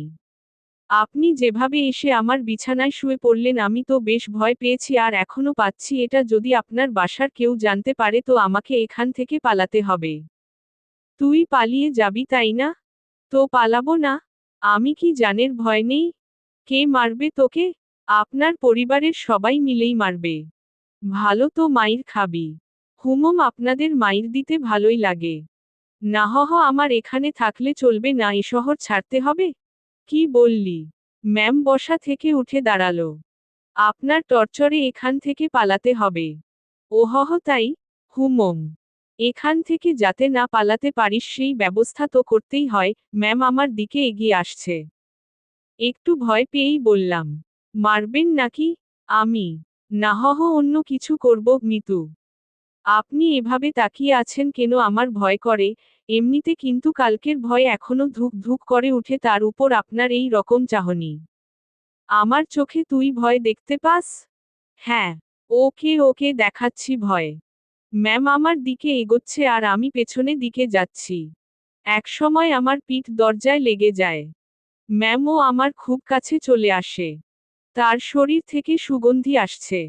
নিশ্চয়ই দামি পারফিউম ব্যবহার করেন। সব কিছু মিলিয়ে নেশা ধরিয়ে দেওয়ার মতো একটা সুবাস। আমার বুকের ভেতরের অবস্থা খারাপ। ম্যাম যে কি করবে এখন তার কিছুই টের পাচ্ছি না। আমি তার চোখের দিকে তাকিয়ে দেখি তার চোখ হাসছে। না আমি তার চোখের ভাষা কবে থেকে বোঝা শুরু করলাম। চোখ সরিয়ে নিলাম। ওই আমার দিকে তাকা। মিতু। আবার তাকালাম। উপায় নেই, তাকাতেই হবে। এভাবেই তাকিয়ে থাক। চোখ দিয়ে পানি বের হবে। হোক। আমার খুব লজ্জা লাগছে। এতটা কাছে আসলেন কেন? তুই পালিয়ে যেতে পারিস তাই একটু আটকানোর চেষ্টা। জানি না এরপর থাকবি কি না, চেষ্টা করে দেখতে সমস্যা কি? কি চেষ্টা করবেন? মিতু ম্যাম আমার নাকের সাথে নাক লাগালো। উনি মিটি মিটি হাসতেছেন। ওই অবস্থায় তিনি কথা বলা শুরু করলেন। মুভিতে তোর জায়গায় আমি থাকতাম আর আমার জায়গায় তুই, কিন্তু এখানে ঠিক উল্টোটা হচ্ছে। মিতু, আমি আর চোখ খুলে রাখতে পারলাম না, বন্ধ করে ফেললাম। চোখ খুলে রাখার শক্তি আমার আর নেই। আহারে আমার বেষ্টু, কথাটা বলে উনি আমার নাকে তার নাক ঘষা শুরু করল। অহংকারী ম্যাম। লেখক নাইমুর রহমান পিচ্ছি। লেখক। পর্ব 8। আমি আর চোখ খুলে রাখতে পারলাম না, বন্ধ করে ফেললাম। চোখ খুলে রাখার শক্তি আমার নেই। আহারে আমার বেষ্টু, কথাটা বলে উনি আমার নাকে তার নাক ঘষা শুরু করলেন। ম্যাম। মম। একটু সরে দাঁড়ান। আগে বল পালাবি না? পালাবো না। প্রমিস কর। প্রমিস পালাবো না। এভাবে হবে না। তাহলে? মিতু তার জামাটা সরিয়ে বলল, নাভি টাচ করে বলতে হবে। উনার নাভি দেখেই আমি চোখ সরিয়ে ফেলি। অসম্ভব সুন্দর একটা জিনিস দেখলাম। চোখ বার সেই দিকে তাকাতে চাইছিল, কোনো রকম অন্যদিকে তাকিয়ে আছি। এই নে, এটা টাচ করে, প্রমিস কর। মিতু। ছি ম্যাম, ওইখানে টাচ করে শুধু শুধু। আমি তো বললাম প্রমিস। আমি বিশ্বাস করি না। ম্যাম ওখানে আমি হাত দিতে পারবো না, যত যাই বলেন। কেন? আপনার যে বর হবে সে দিবে। আচ্ছা তুই আমার হবু বর, এখন নে টাচ কর। ছি ছি ম্যাম, কি বলেন? এক আদেশ এত বার দিতে পারবো না, কিন্তু আমি তোরে দিতে বলছি না। আমার লজ্জা করে। তোর লজ্জার আমি রাগাবি না বলে দিলাম। ম্যামের মাথা পুরো গেছে মনে হয়, না হলে এসব কথা বলছে তাও আমাকে। উনাকে জিজ্ঞাস করা ছাড়া কোনো উপায় নেই। ম্যাম এমন করতেছেন কেন? আমি আমার গালে এক থাপ্পড় দিয়ে বলল, আমি যেটা বলি সেটা না করে তুই আমাকে উল্টো প্রশ্ন করতেছিস। তাহলে কি করব? তো ভাবছি মাইর খাওয়ার থেকে ধরাই ভালো। আর সত্যি কথা বলতে দেখার পর আমি লোভ সামলাতে পারছি না। আমি উনার নাভির উপর জাস্ট হাতটা রাখলাম। উনি একবার চোখ বন্ধ করে আবার চোখ খুললেন। চুপ কেন? মিতু ধমক দিয়ে। যা যা যাব না আমি। হুম্মম গুড এখন হাত সরিয়ে নে। Oh sorry. ম্যাম আমার থেকে দূরে গেল আমিও বাঁচলাম। উনি আবার বলতে শুরু করলেন। বাবাকে চ্যালেঞ্জ করে আসছি তোকেই বিয়ে করব আমি ম্যাম। ই আল্লাহ না ম্যাম এটা কি করেছেন আপনি? আমি। তুই বুঝবি না। আমি তোকে টাকা দেওয়ার পরেই ঝগড়াটা লাগছে। আমাকে নিয়ে পরিবারের সাথে ঝগড়া করতে গেছেন কেন? ওরা আমার চরিত্র নিয়ে কথা উঠাইছে, তারপর আমাকে বলেছে তোর সাথে নাকি আমার প্রেম আছে। আচ্ছা মাথা ঠান্ডা করেন। হ্যাঁ তোকে আমাদের বাসায় নিয়ে গেলে আমার মাথা ঠান্ডা হবে। ই আল্লাহ এবার আমি শেষ। ম্যাম কি বলেন এগুলা আমি কেন? ঝগড়ার সময় বলেছি আমি তোকে ভালোবাসি তোকেই বিয়ে করব আর তুই আমাদের বাসায়ই থাকবে। মানে আপনি আমার উপরে যাওয়ার টিকিট নিয়ে আসছেন তাই না? জানি না ব্যাগপত্র গুছিয়ে নে। আর আমার সাথে চল। এই মাত্র বললেন জাস্ট না পালালেই হবে এখন আবার বলছেন আপনাদের বাসায় নিয়ে যাবেন। দেখে নিলাম তুই আমার উপর কতটা ফুটবল আর কতটা ভালবাসিস। নাহহ আপনি কি যে বলেন আমি আপনাকে। এহহ সাধু হইছে হইছে অনেক হইছে, ড্যাব ড্যাব করে আমার দিকে তাকিয়ে থাকিস আবার আমার নাভির দিকে তাকিয়ে ছিলি আমি বুঝি না। উনার যা কথার স্পিড আমি পেরেই উঠছিলাম না। এখন উনার বায়না আমাকে তাদের বাসায় নিয়ে যাবে। আর যাই হোক নিজের জানটা অকালে চকে যাক সেটা আমি চাই না। আমি তো যাবনি সেটাই মনে মনে ঠিক করলাম এখন ম্যামকে বোঝাতে হবে। ম্যাম আমি যাব না আমি। রুমে ছুরি নেই? মিতু। কি করবেন? হাত কাটবো আমার। এই না হহ। তোর সাথে কথা নেই ব্রেকআপ যাহহ তুই মানা করার কে? ছুরি কই সেটা বল। না না ম্যাম যাব আমি।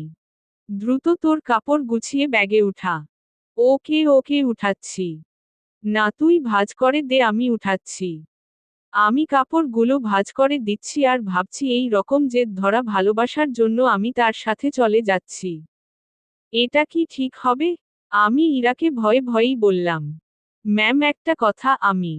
বল মিতু। দেখেন এরকম জেদ ধরা ভালোবাসা নিয়ে আপনার সাথে যাচ্ছি, এর কি কোনো গ্যারান্টি আছে? নাকি সময় শেষ হলে জেদ শেষ হলে তাড়িয়ে দিবেন? মিতু কেমন ঢং করে আমার দিকে তাকালো। মাজায় দুটো হাত রেখে বলল। আমাকে কি আগের দিনের গ্রামের মাতব্বর মনে হয়? যে 4-5টা বিয়ে করব? বিয়ে একটাই। আর ভালোবাসা? একটাই। আপনি কি আমাকে ভালোবাসেন? না। তো নিয়ে যাচ্ছেন কেন? একসাথে থাকতে থাকতে ভালোবাসাটা হয়ে যাবে। আচ্ছা চলেন। দাঁড়া কিছু কথা বলে নেই। জি বলেন। আমাদের তে জয়েন্ট ফ্যামিলি, বাসায় প্রায় 50 জনের বেশি মেম্বার আছে। কেউ যদি বলি তুই কি কাজ করিস কি বলবি তখন? এখন তো বেকার। কি আর বলবো, বেকারই বলতে হবে। না তুই যে পিয়নের চাকরি করিস সেটাই বলবি। চাকরিটা তো নেই। আছে। আপনি বললেই হলো নাকি? স্যার আমাকে মানা করে দিয়েছে। কোম্পানির 60% শেয়ার আমার মালিক তাহলে কে? জি আপনি। হুমম আজ বাসায় আমার সাথে থেকে কাল সকাল থেকে দুজন একসাথে অফিসে যাব ঠিক আছে? জি ম্যাম ঠিক আছে। যানটা হাতে নিয়ে উনার সাথে রওনা দিলাম। ম্যাম কখন কি করে বোঝা বড় দায়। তার মাথায় যে কি ঘোরে আল্লাহ জানে আর উনিই জানেন। উনার বাসার দিকে যতই অগ্রসর হচ্ছি ততই বুকের ধুকপুকুনিটা বাড়ছে। ম্যামের বাবাকে অফিসে দেখেই যে ভয় পেয়েছি এখন তার সামনে থাকতে হবে। তাও আবার তার মেয়ের হবু জামাই হয়ে। ভাবতেই সারা শরীরের লোমগুলো দাঁড়িয়ে যাচ্ছে। উনার বাসায় পৌঁছে গেলাম। গাড়ি যেখানে পার্ক করলো সেখানেই আরো অনেকগুলো গাড়ি। বাসাটা দেখে মনে হয় না এত লোক এখানে থাকে। এই তুই আমার পিছু পিছু থাকবি ওকে? মিতু। জি ম্যাম ওকে আমি। বাসার ভেতরে ঢুকলাম। বসার ঘরে সবাই বসে আছে। কেউ কেউ আড্ডাতে মেতে আছে। আমাদের দেখে সবার কাজ করা বন্ধ হয়ে গেল। আমি মাথা নিচের দিকে দিয়ে আছি কারো দিকে তাকানোর সাহস নেই। এই ম্যামের জন্য আমি এই পরিস্থিতিতে পড়েছি। আমি ম্যামের কথা কেন শুনতেছি? আমি কি উনাকে মনের অজান্তে ভালোবেসে ফেলেছি? নাহহ ভাবনা ঢুকলে চলবে না, এখন অ্যাক্টিভ থাকতে হবে। ম্যাম যেটা বলবে সেটাই করতে হবে। ধীরে ধীরে বাসার সবাই চলে আসলো। উনার বাবা মা তো প্রথম থেকেই এখানে ছিলেন। এই যে আমি আমার বরকে এনেছি, আজ থেকে ও এখনেই থাকবে। কেউ যদি আমাকে বাসা থেকে বের করে দেওয়ার কথা ভাবো তো আমার সম্পত্তি বুঝিয়ে দিয়ে তারপর বের করে দিও। তুই আমার মেয়ে? মিতুর বাবা। দেখো ওর জেদ খুব, তুমি কিছু বলো না ও ঠিক হয়ে যাবে। মিতুর মা মিতুর বাবাকে সামলাচ্ছে। আর এই ছেলে তুই তোর আমি। আমার দিকে তাকিয়ে কথা বলছে। আমি তো ভয় শেষ। মিতু মা তুই ওকে নিয়ে উপরে যা, মিতুর মা বলল। ম্যাম আমাকে নিয়ে তার রুমে আসলো। অমায়িক সব সাজগোজ, রুমটা এত সুন্দর যে যেদিকে তাকাচ্ছি অবাক হচ্ছি। আমি তো রুম দেখাতে ব্যস্ত, ম্যাম তখন আমাকে বললেন, তুই বিছানায় বসে থাক, আমি আসছি। মিতু ম্যাম কই যান আপনি? আমি নিচে। আমার ভয় করে কেউ এসে আমাকে মেরে ফেলবে। আরে পাগলা, কে মারবে? আপনার ওই পুলিশ চাচা। উনি বাসায় নেই, আর আমি নিচে যাব আর আসব। আচ্ছা। মিতু চলে যাওয়ার পর রুমটা ভালোভাবে দেখছিলাম। দেখতে দেখতে বিছানায় বসে পড়লাম। বিছানাটাও বেশ নরম, বসার সাথে সাথে কেমন যেন একটা নরম তুলতুলে ভাব। হঠাৎ মিতুর মা রুমে প্রবেশ করলেন। আমি তাকে দেখে দাঁড়িয়ে গেলাম। উনি আমার কাছে এসে বললেন, বাবা নাম কি তোমার? মিতুর মা। জি নাইম আমি। ওহহ মিতু হয়তো পাগলামি করে এমনটা করেছে। তোমার বাবা মা ফ্যামিলি আছে, তারা এসব শুনলে সমস্যা করবে। তুমি বিকেল পর্যন্ত থেকে চলে যেও। একটু পরেই ওর রাগ কমে যাবে। আমি কিছু বলার আগেই রুমে ঢুকতে ঢুকতে মিতু বলল, ওর বাবা মা নেই, বিকেল পর্যন্ত রাখার জন্য উনাকে আমি নিয়ে আসিনি। আর তোমাকে এসব বলতে কে বলেছে? মিতু অহংকারী ম্যাম। লেখক নাইমুর রহমান পিচ্ছি লেখক। পর্ব 9। ওর বাবা মা নেই, বিকেল পর্যন্ত রাখার জন্য উনাকে আমি নিয়ে আসিনি। আর তোমাকে এসব বলতে কে বলেছে? মিতু তার মাকে বলল, দেখ মিতু, তোর বাবাকে তুই তো চিনিস। মিতুর মা। বাবাও আমাকে চেনে। বাইরের একটা ছেলে ধরে এনে এইভাবে বাসায় ঢুকানো ঠিক হয়নি, লোকে খারাপ বলবে, সমাজ খারাপ বলবে। মিতুর মা। তো তোমরা সবাই আমাকে ওইসব বলেছিলে কেন, যে ওর সাথে আমার রিলেশন আছে? আচ্ছা, আমরা সবাই তোর কাছে ক্ষমা চেয়ে নিব। এখন তুই ছেলেটাকে বিদায় কর। না, ওকে আর কিভাবে বিদায় করব? ও আমাদের এখানেই থাকবে। মানে? আমার রাগটা কমে যাক, আমি বাবার সাথে কথা বলে নিব, তুমি যাও। তুই এখনই এসে তোর বাবার সাথে কথা বল। যাও তুমি, আমি আসতেছি। মিতুর মা চলে যাওয়ার পর, ম্যাম আমি বলি কি, আপনার রাগ কমে যাওয়ার পর আমি চলে যাব।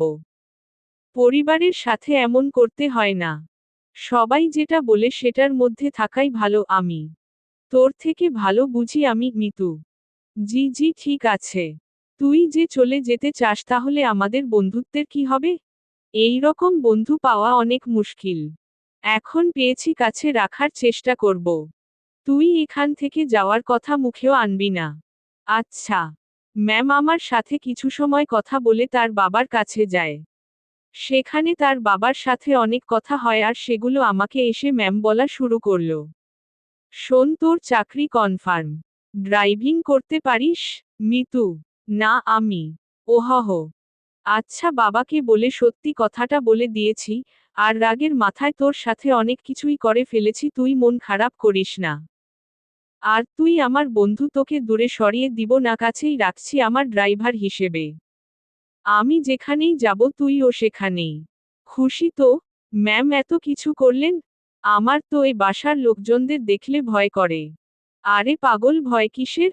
আর তুই থাকবি তো আমার সাথে সাথে, একা তো না। হুম মম। আর তোর থাকার জায়গাও আমার খুব কাছে। মানে? মানে পাশের রুমে। আমার রুম থেকে তোর রুমে যেতে বাইরে দিয়ে ঘুরে যেতে হবে না, 2 রুমের মাঝেই একটা দরজা আছে। দেখবি আয়। ম্যাম আমাকে নতুন রুমটা দেখিয়ে দিল। ম্যামের কোনো বান্ধবী আসলে এই রুমেই থাকতো। বন্ধু হিসেবে এটা আমার জন্য ফিক্সড। সেই যে এসে রুমে ঢুকেছি, বের হওয়ার নাম নেই। কিভাবে বের হব? বাইরে বের হওয়ার কথা মনে হলেই হাত পা ঠান্ডা হয়ে আসে। এ বাসার মানুষকে বড্ড ভয় হয়। তবে আমি জানি না তারা কেমন। বিকেল বেলা ম্যাম আমাকে নিয়ে বের হয়। ম্যাম গাড়ি চালাচ্ছে আর ধীরে ধীরে আমাকে সবকিছু শিখিয়ে দিচ্ছে, মন দিয়ে সব দেখছিলাম আর শুনছিলাম। সন্ধ্যায় আবার বাসায় ফেরা। বাসার কাজের লোকটা আমার খাবার রুমে এসেই দিয়ে যাচ্ছে, তার মানে বাকিদের সাথে খেতে হবে না। বাঁচা গেল। ম্যাম তার রুমে বসে অফিসের কাজ করছে। আর আমি আমার রুমে বসে কোনো কাজ নেই, একবার রুমের এপাশ থেকে ওপাশে যাচ্ছি, কখনো আবার রুমের জানালা খুলে দিয়ে দাঁড়িয়ে থাকি। আমার তো আবার প্রকৃতি দেখার অভ্যাস। আর একটু রাত হলো। এবার নজর গেল নিজের ব্যাগের দিকে। ব্যাগ থেকে কাপড় এখনো বের করা হয়নি। বিছানায় ব্যাগ নিয়ে গিয়ে কাপড় বের করছিলাম আর তখনই সেই সকালের কথা মনে পড়ে গেল। ম্যাম কি টর্চার টাই না করেছিল সকালবেলা। আর সেখানে উনার কাছে আসা পেটে হাত রাখা। এসব মন পড়তেই হাসি পেল। একা একা হাসছিলাম। হঠাৎ রুমের ভেতরের দরজায় নক। ম্যাম ডাকছে। তড়িঘড়ি করে উঠে গিয়ে দরজা খুলে দিলাম। জি ম্যাম আসুন। আমি। কি করতেছিস তুই? মিতু। এই যে কাপড়গুলো বের করতেছি। তুই অনেক আলসে মানুষ, তো সেই সকালে আসছি এখনো তুই কিছুই গুছিয়ে উঠতে পারিসনি। মনে ছিল না? হুমম ভাঁজ কর এখন। আমি আবার বিছানায় বসে কাপড় ভাঁজ করাই মন দিলাম। ম্যাম আমার গা ঘেঁষে বসল। উনি খুব কাছে বসেছিল তাই বললাম, ম্যাম একটু দূরে বসেন, সমস্যা হচ্ছে। আমি কথাটা বলেই মনে হয় জীবনের সবথেকে বড় একটা ভুল করলাম। কথাটা বলার সাথে সাথে ম্যাম চোখ লাল করে ফেললেন। দেখে বোঝাই যাচ্ছিল বেশ রাগ করেছে। ফর্সা মানুষ, তার শরীরে রক্তগুলো গুলো সব চোখ মুখ গালে এসে জড়ো হচ্ছিল, দেখে এমনটাই মনে হচ্ছে। উনি উঠে দাঁড়ালেন আর তার রুমে চলে গেলেন দরজা না লাগিয়ে। আমি বিছানায় বসে আছে। ভাবছি ভুল যা করার তা তো করেই ফেলেছি। আমার জীবনে সুখ নেই, শুধু সমস্যা আর সমস্যা। কাপড় আর ব্যাগ ফেলে রেখেই পা টিপে টিপে তার রুমের দিকে এগোতে থাকলাম। উকি দিয়ে দেখি আমার মতোই জানালা খুলে দাঁড়িয়ে আছে, বারবার চোখ মুছছে। উনার রাগ ভাঙাতে উনার খুব কাছে গিয়েই দাঁড়াতে হবে, তাছাড়া এর বিকল্প কোনো উপায় নেই। আমি পা টিপে টিপ তার কাছে গেলাম। উনি কিছু বলছেন না, হয়তো টের পেয়েছেন আমি আসছি। উনি যে চালাক মানুষ, আমার রুমে প্রবেশ করা অবশ্যই টের পেয়েছেন। আমি তার পায়ে গিয়ে দাঁড়াতেই, আপনি আপনার রুমে যান, নয়তো খারাপ কিছু হবে। মিতু। দুঃখিত, আমি। ভুল হয়েছে।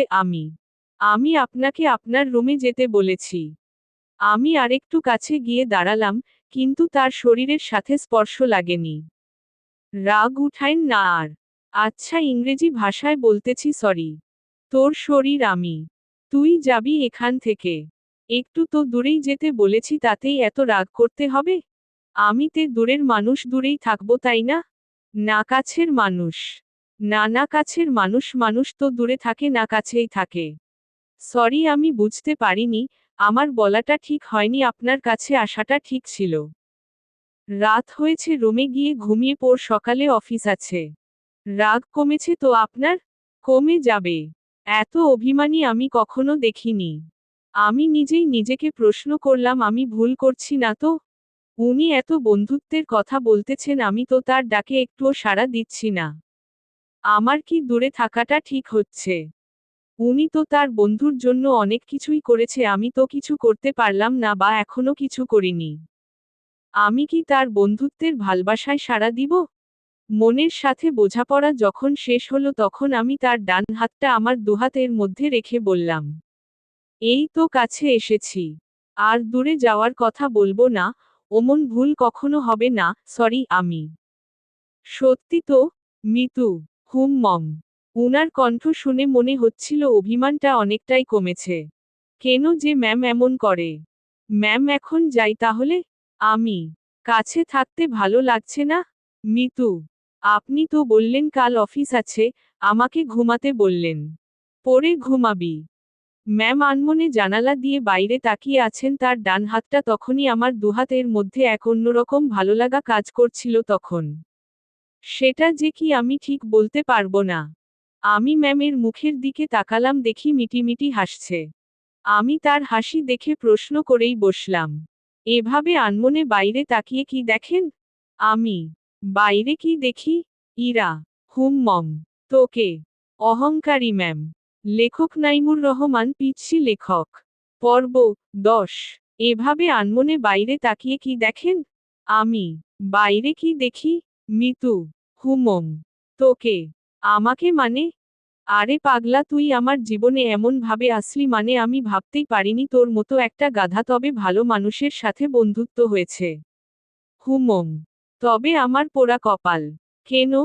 তুই আমাকে দেখে ভয় করিস তেমন কথা বলতে চাস না। আমি যা বলি শুধু সেটাই করিস। আর কি করব? যাই হোক, সব ঠিক হয়ে যাবে, যা এখন ঘুমিয়ে পড়। আচ্ছা, গুড নাইট। মম, গুড নাইট।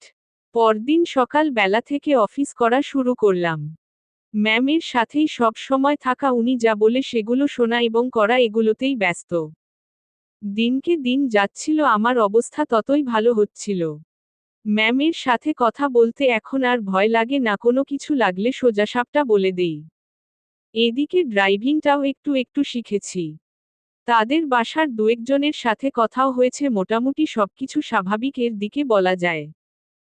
কিন্তু এমনটা একটা দিন আসলো, সেদিন আমার স্বাভাবিক মন আর ঠিক থাকলো না। ম্যামের বাবা ম্যামের বিয়ের জন্য ছেলে দেখেছে।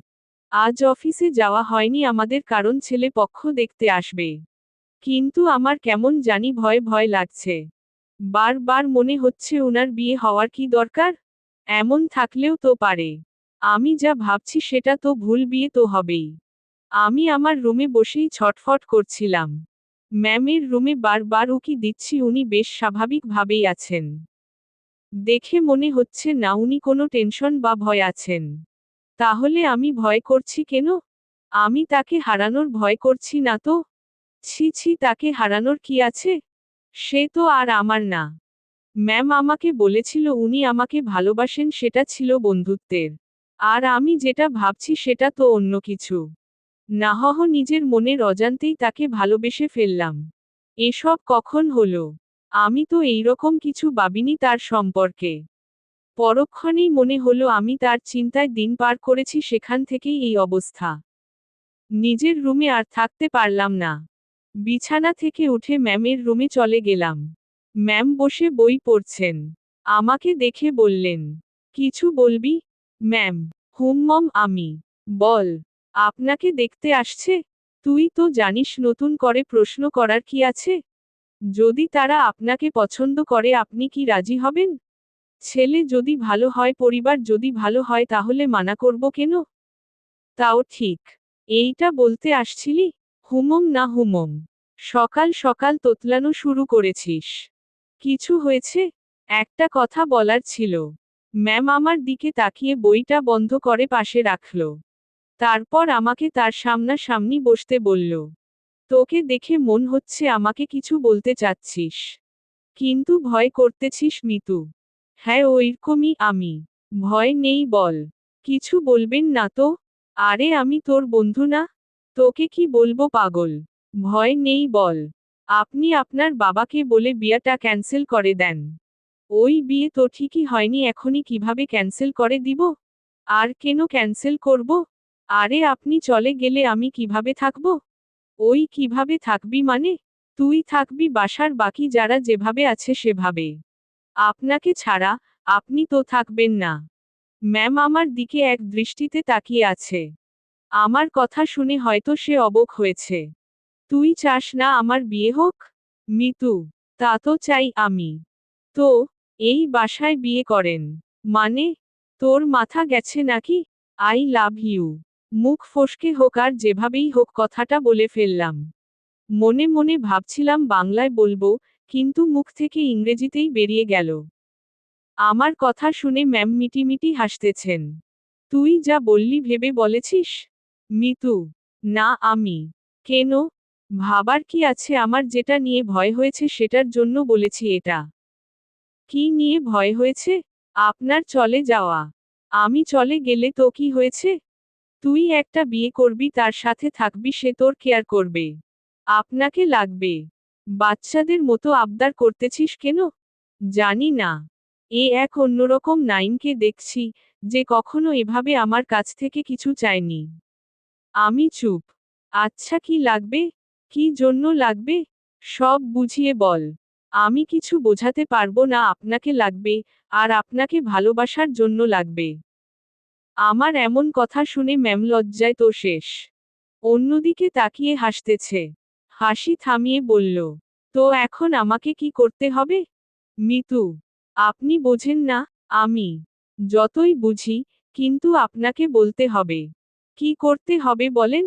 একবার তো বললামই যে ভালোবাসি, আর আমার কাছে থাকতে হবে।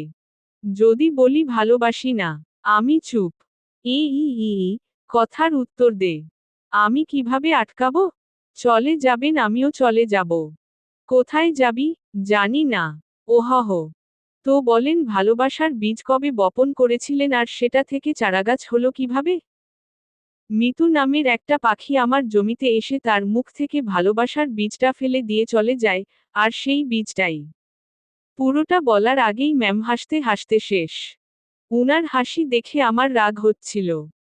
আমি উনাকে কিছু বোঝাতে চাচ্ছি আর উনি হেসে উড়িয়ে দিচ্ছেন। উনি হাসিয়ে থামিয়ে বললেন, হা হা, আজ সকালটা অন্যরকম ভাবে শুরু হলো, এমন হাসির কথা কখনো শুনিনি। উনার কথা শুনে বেশ লজ্জা পেলাম। হয়তো মনের কথাটা বলা ঠিক হয়নি। আমি তার সামনে থেকে উঠলাম আর নিজের রুমে যাওয়ার জন্য পা বাড়ালাম। ম্যাম ডেকে বললেন, কই যাস? ম্যাম, ঘুম পাচ্ছে, ঘুমাবো আমি। ঘুম নাকি রাগ? না ঘুম। উহুম্মম রাগ। না ম্যাম, ঘুমই পাচ্ছে। আমার জানা আছে তুই এখানে এসে বসো। কথা শুনলে বকা দিবে। বাধ্য হয়ে আবার তার সামনাসামনি বসলাম। আমার আর তোর মাঝে সম্পর্কটা কিসের? মিতু, বন্ধুত্বের। আমি তো আমি কি বন্ধুর কথা শুনে হাসতেও পারবো না? পারবেন, আর হাসলেন তো। কথার মাঝে রাগের সুর ভাসতেছে। না, রাগ করিনি।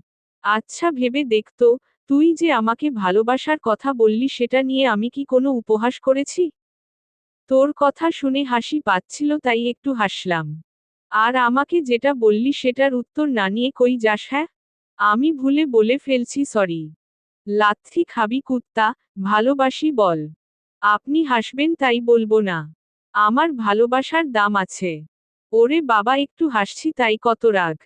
তো শুনি আপনার ভালোবাসার দাম কত? সেটা আপনার না জানলেও হবে। আপনি বই পড়েন, আমি গেলাম। আমি চলে যাচ্ছিলাম, উনি আমার হাত ধরে ফেললেন। কেমন কান্না কান্না কণ্ঠে বললেন, ওই পাগল, আমি তোমার ভালোবাসা নিয়ে উপহাস করিনি তো। মিতু, আপনি যে হাসলেন। না পাগল। মিতু আমাকে জড়িয়ে ধরে কান্না শুরু করল। আর অভিমানী কণ্ঠে বলল, প্রত্যেকটা গল্পে আমি তোমাকে প্রপোজ করি। তুমি কি করো? তুমি চুপ থাকো, তোমার জন্য ওয়েট করতে হয় আমার। এই গল্পেও তুমি অনেকটা লেট করেছো, আমার কি অপেক্ষা করে থাকতে কষ্ট হয় না? তুমি আমার জন্য কিছুই করো না, আর করতেও হবে না। শুধু ভালোবাসলেই চলবে। আর হ্যাঁ, রাগ দেখাও কেন আমাকে? রাগ শুধু তোমারই আছে, আমার নেই? আর কখনো যদি তোমার কথায় রাগের সুর পাইতে, তখনই ব্রেকআপ। মিতু, অহংকারী ম্যাম। লেখক নাইমুর রহমান পিচ্ছি, লেখক। পর্ব 11। প্রত্যেকটা গল্পে আমি তোমাকে প্রপোজ করি। তুমি কি করো? তুমি চুপ থাকো, তোমার জন্য ওয়েট করতে হয় আমার। এই গল্পেও তুমি অনেকটা লেট করেছো, আমার কি অপেক্ষা করে থাকতে কষ্ট হয় না? তুমি আমার জন্য কিছুই করো না, আর করতেও হবে না। শুধু ভালোবাসলেই চলবে। আর হ্যাঁ, রাগ দেখাও কেন আমাকে? রাগ শুধু তোমারই আছে, আমার নেই? আর কখনো যদি তোমার কথায় রাগের সুর পাইতে, তখনই ব্রেকআপ। মিতু, উনি যা বললেন ততে মুখের কথা কেড়ে নেওয়ার মতো। আচ্ছা, আমি বাবাকে তোর কথা এবার সিরিয়াসলি বলবো। মিতু, না আমি। কেন? উনি যদি মানা করে? আর আপনাকে যদি সরিয়ে, বা আমাকেই যদি? বন্ধুত্বের উপর বিশ্বাস রাখো। মিতু আমাকে ছেড়ে দিল। সেও বেশ চিন্তিত, সাথে আমিও। আমি ওই পরিস্থিতির সময় শুধু তার কথাই ভাবছিলাম, অন্য কোনো কিছু মাথায় আসছিল না। দুপুরে মিতুকে দেখতে আসলো, দেখে চলে গেল। হয়তো তারা পছন্দ করেছে। পছন্দ না করে উপায় নেই।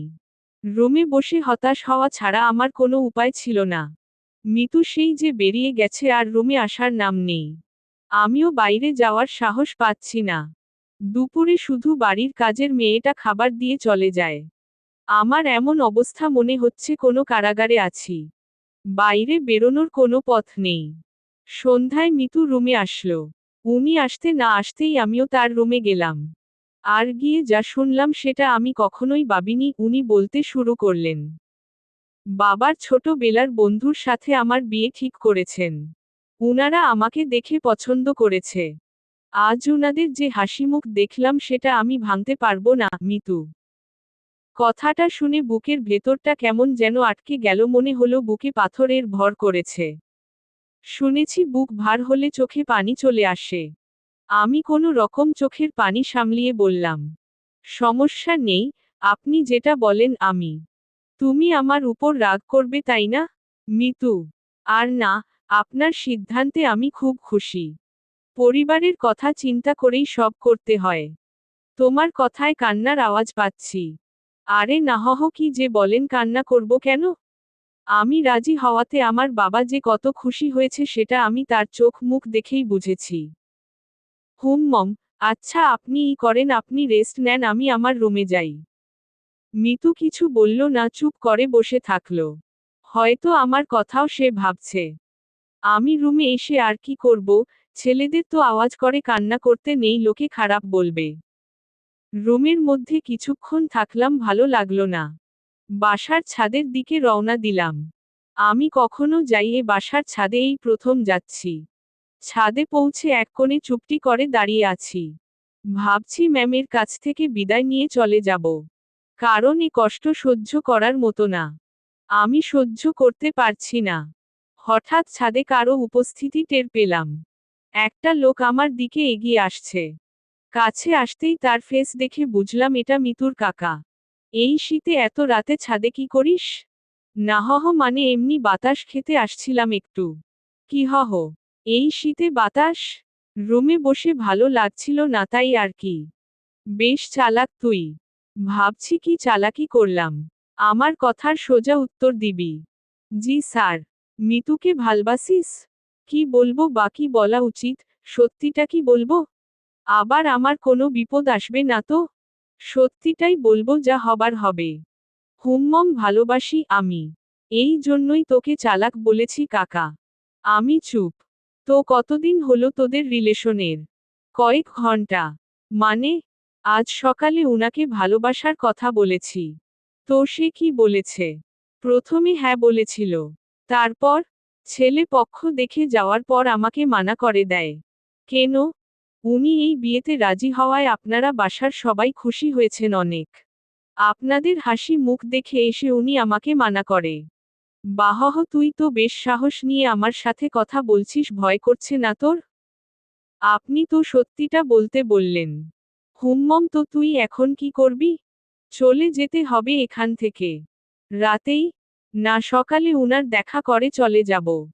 বাহহ, তো দেবদাস হয়ে কোথায় ঘুরে বেড়াবি? আমি চুপ হয়ে গেলাম। উনি মজা নিচ্ছেন বোঝাই যাচ্ছিল।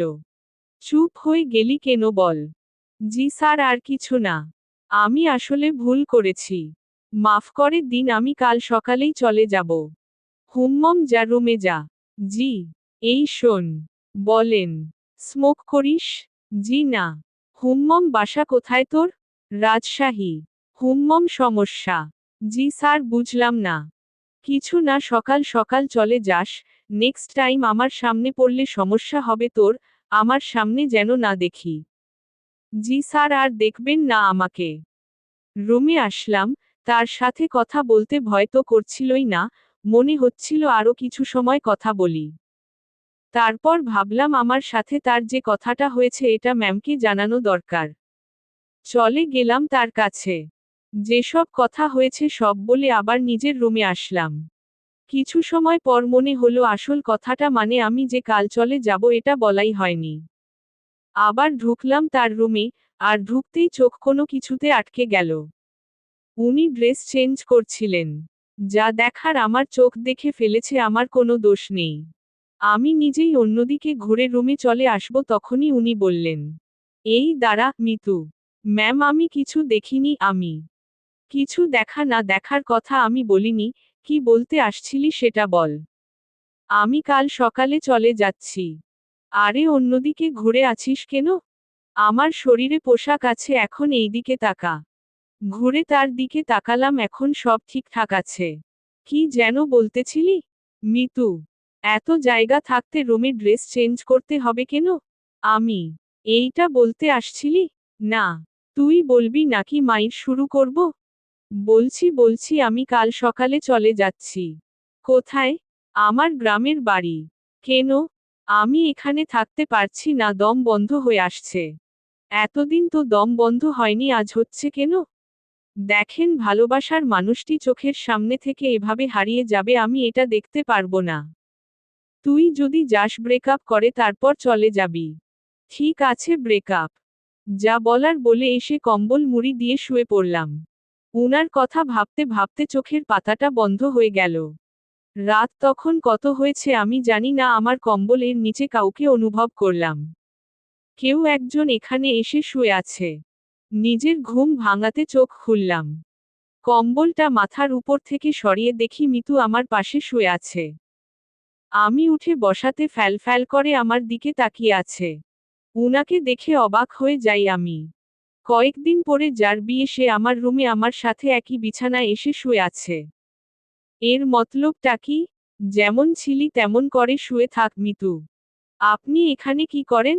আমি দেখছিস না শুয়ে আছে। আপনার রুমে যান, এখানে কি? এটাও আমার রুম। এভাবে এত কাছে আসা ঠিক না। কোনটা ঠিক তোকে বলতে বলছি আমি। যেমনটা ঘুমিয়েছিলি তেমনটাই ঘুমাতে থাক। শোনেন আপনি। আমাকে কিছু বলতে দিল না। উনি উঠে আমার মুখ চেপে ধরল। তারপর শুইয়ে দিয়ে উনি আমার পেটের উপর বসে কম্বলটা আমার মাথার পেছনে গুজে দিল।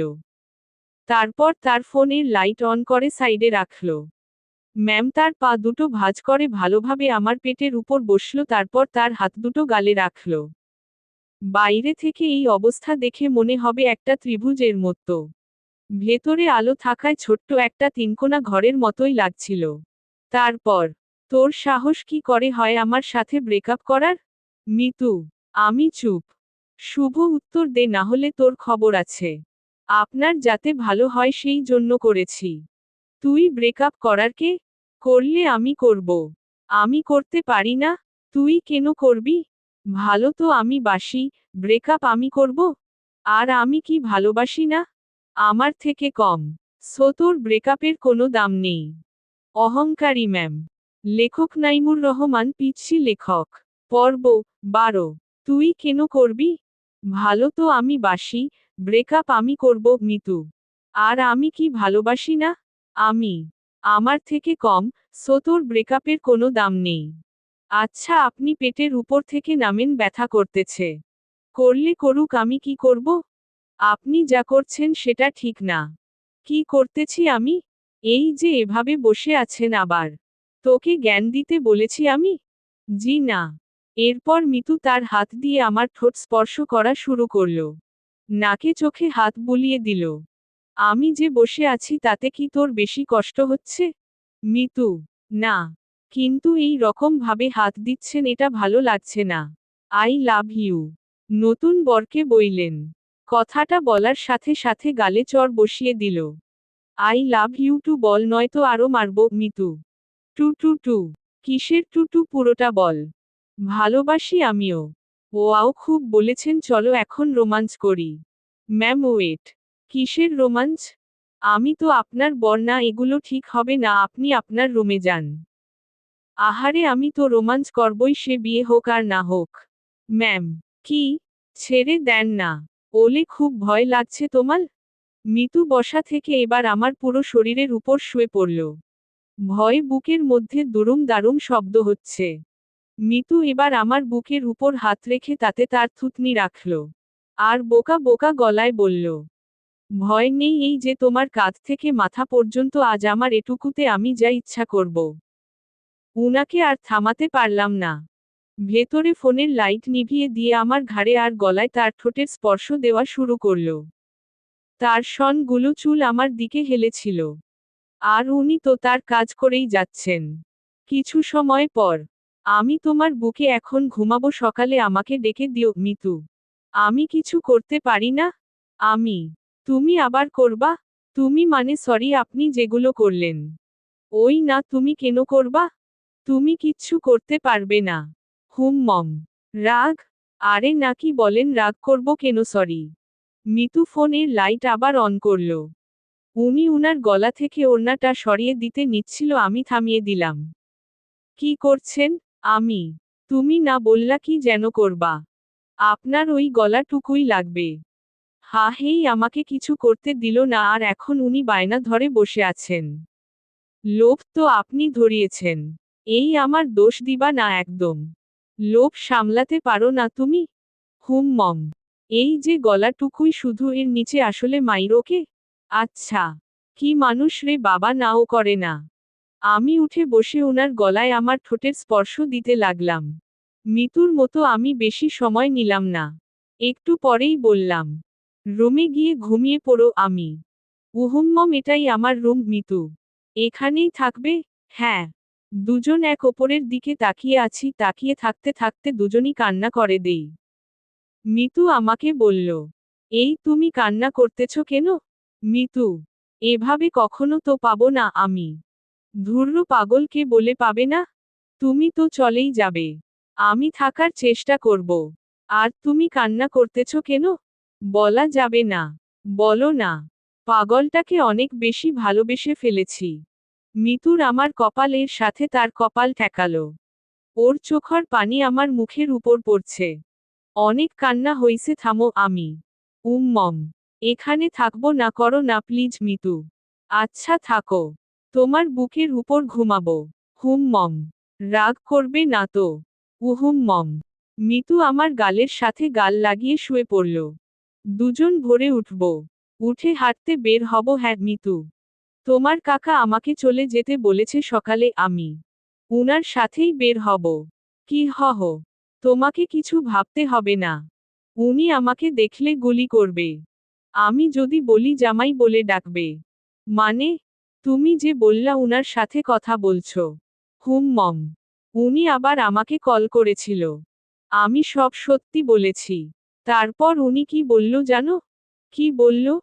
আমাদের বিয়ের দায়িত্ব উনি নিয়েছেন, সব উনি সামলাবেন, উনি তোমাকে অনেক পছন্দ করেছেন। কি জন্য? সেটা আমি কিভাবে বলবো? সত্যি কথা বলেছ তাই মনে হয় ভালো লেগেছে তার জন্য। ওহহ। আর কোনো কথা না, এবার শুধু ঘুম হবে, ঘুম। চোখ বন্ধ করো পাগল। দুজনই ঘুমিয়ে গেলাম। পরদিন ভোরে মিতু আমাকে ডেকে তুলল। তারপর হাঁটতে বের হলাম। পথে সত্যি সত্যি মিতুর কাকার সাথে দেখা হলো। উনি আমাদের দেখে মুচকি হাসলেন, কিন্তু কিছু বললেন না। এই চলো জগিং করি। ভুঁড়ি হতে দেওয়া যাবে না। ভুঁড়িওয়ালা বর আমার পছন্দ না, হি হি হি। উনার কথা শুনে মুচকি হাসা ছাড়া উপায় নেই। সকালে সব কাজ শেষে অফিসে আসলাম দুজন। অফিসের কেউ এ ব্যাপারে কিছু জানে না, তাই কোনো সমালোচনাও হয়নি। এসব বিষয়ে জানলে কেউ না কেউ আমাকে জিজ্ঞাসা করতই। দুপুরের পর এক শার্ট প্যান্ট কোট পরা ভদ্রলোক মিতুর রুমে ঢুকল। লোকটিকে দেখে কেমন যেন সন্দেহ হচ্ছিল আমার। কিছু সময় পর মিতু আমাকে ডাকল। যাক, সন্দেহ এবার দূর হবে। রুমে ঢুকে দেখি ম্যাম বেশ রাগান্বিত। জি ম্যাম বলেন। আমি। এই যে এটাই আমার পাগল, দেখে নিন, মিতু লোকটিকে বলল। আমি মনে মনে ভাবছি, হেহ ম্যামের লাজ লজ্জা কিচ্ছু নেই। এইভাবে কেউ পরিচয় করিয়ে দেয়? তো কিছু বলবেন আর? মিতু লোকটিকে। এই রকম একটা ছেলেকে আপনার পছন্দ? ওর কিছু আছে? দেখতে তো কেমন জানি লাগে লোকটি। ওই আমার পাগলের মধ্যে কি আছে না আছে আমি জানি।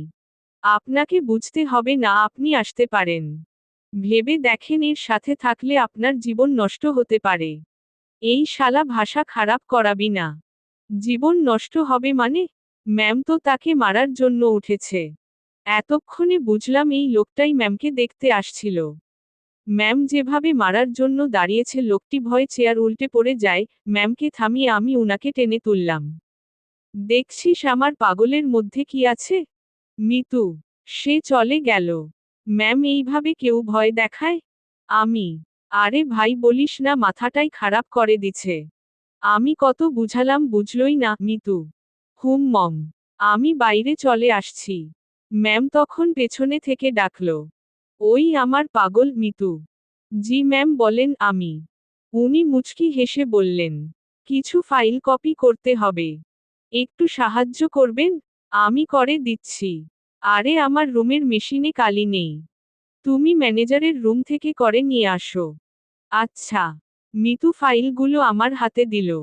উনিও ফাইলটা ধরে আছেন, আমিও একপাশে ধরে আছি। উনি ছাড়ছেন না। রাগ করলে নাকি আবার? মিতু। ছি না ম্যাম, রাগ করব কেন? আমি এই যে কাজ করাচ্ছি, এটা তো আমারই কাজ। তোমাকে দিয়ে কাজ করাতে ইচ্ছে করে না গো। আমার কাজ করতে ইচ্ছে করে। হুম্মম স্যার যান, এখন এগুলো কপি করে নিয়ে আসেন। আর হ্যাঁ, আজ বাসায় ফিরতে রাত হবে।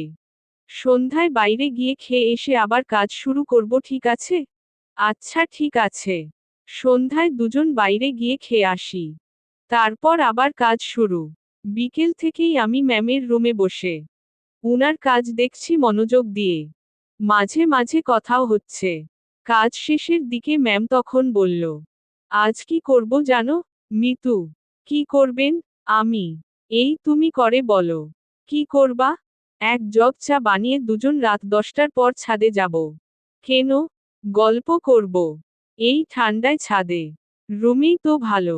আরে না, ছাদে আগুনের ব্যবস্থা করব। তুমি আমি পাশাপাশি বসে চা পান করব আর গল্প করব। আর স্যার মানে আপনার বাবা যদি দেখে? হা পাগল রে পাগল, কাকা তো বাবাকে সব বলে দিয়েছে। বাবা আবার তার বন্ধুকে মানা করে দিয়েছে। আর সেই জন্যই ছেলেটি আমার কাছে আসছে রিকোয়েস্ট করার জন্য, যাতে আমি মানা না করি। তারপর তোমার কথা বললাম, তোমাকে দেখালাম। ওহহ, এই ব্যাপার। জি। এখন বাসায় সব চলবে। সব চলবে মানে? বাসায় চলো, বাসায় গিয়েই বুঝাবনি। ঠিক আছে পাগল। অহংকারী ম্যাম। লেখক নাইমুর রহমান পিচ্ছি লেখক। পর্ব 13, শেষ পর্ব। ওহহ, এই ব্যাপার। আমি। জি, এখন বাসায় সব চলবে মিতু। সব চলবে মানে? বাসায় চলো, বাসায় গিয়েই বুঝবনি। ঠিক আছে পাগল। কাজ শেষে আমরা বাসায় আসলাম। প্রতিদিনের মতো আজ আমাকে আর একা খেতে হলো না। সবার সাথে বসে খাচ্ছি। বেশ ভয় নিয়েই টেবিলে বসে আছি। ধীরে ধীরে সবার সাথে পরিচিতি হলাম। খাওয়া শেষে মিতুর বাবা আমাকে ডেকে বাইরে নিয়ে গেলেন। দেখো, বাসার সবাই তোমাকে মেনে নিচ্ছে, শুধু আমি বাদে। এর পেছনে কারণও আছে। তুমি সামান্য একটা মানুষ, কত বড় ফ্যামিলির দিকে হাত বাড়িয়েছ সেটা খেয়াল করেছ? মিতুর বাবা। আমি চুপ। ধরো, কাল তোমাদের বিয়ে দিয়ে দিলাম, তারপর আমার মেয়েকে নিয়ে উঠবে কোথায়? স্যার, বেয়াদবি মনে না নিলে একটা কথা বলি। বলো। আপনার মেয়ে বলেছে ও কাজ করে খাওয়াবে কিছুদিন। এর মাঝে আমিও কিছু একটা করে ফেলতে পারবো ওর সাহায্যে। আমরা এমনটাই ভেবেছি। ওহহ, বউয়ের হাতের কামাই খাবে? না, বন্ধুর হাতের কামাই খাবো। মুখের উপর কথা বলছো। আমি তো বলেই নিলাম, কিছু মনে করবেন না। ওকে, দুদিন পর তোমাদের বিয়ে। সমাজের নিয়ম অনুযায়ী আমার মেয়েকে নিয়ে বাসা থেকে বেরিয়ে যাবে। কোথায় যাবে সেটা আমি জানি না। ওকে? জি স্যার। কথাটা মিতুকেও জানিয়ে দিও। জি। মিতুর বাবা আমাদের উপর বেশ রেগে আছেন। রাগাটাই স্বাভাবিক, যা কাজ করেছি। বাইরে দেরি না করে মিতুর কাছে গেলাম। গিয়ে কথাগুলো বললাম। এহহ, এত তাড়াতাড়ি বিয়ে? ভাবলাম মাসখানেক একটু প্রেম ট্রেম করব। এখানে ওখানে ঘুরতে যাব, সেগুলো মনে হয় আর হবেই না। বিয়ের জন্য প্রস্তুতি নিতে হবে। হ্যাঁ, আগে তো বাসা ঠিক করতে হবে। তুই বেটা এত টেনশন নিতেছস কেন? তুই বাবাকে বলেছিস বন্ধুকে বিয়ে করতেছিস, তাই না? মম। তো তোর বন্ধু থাকতে এত টেনশন কেন?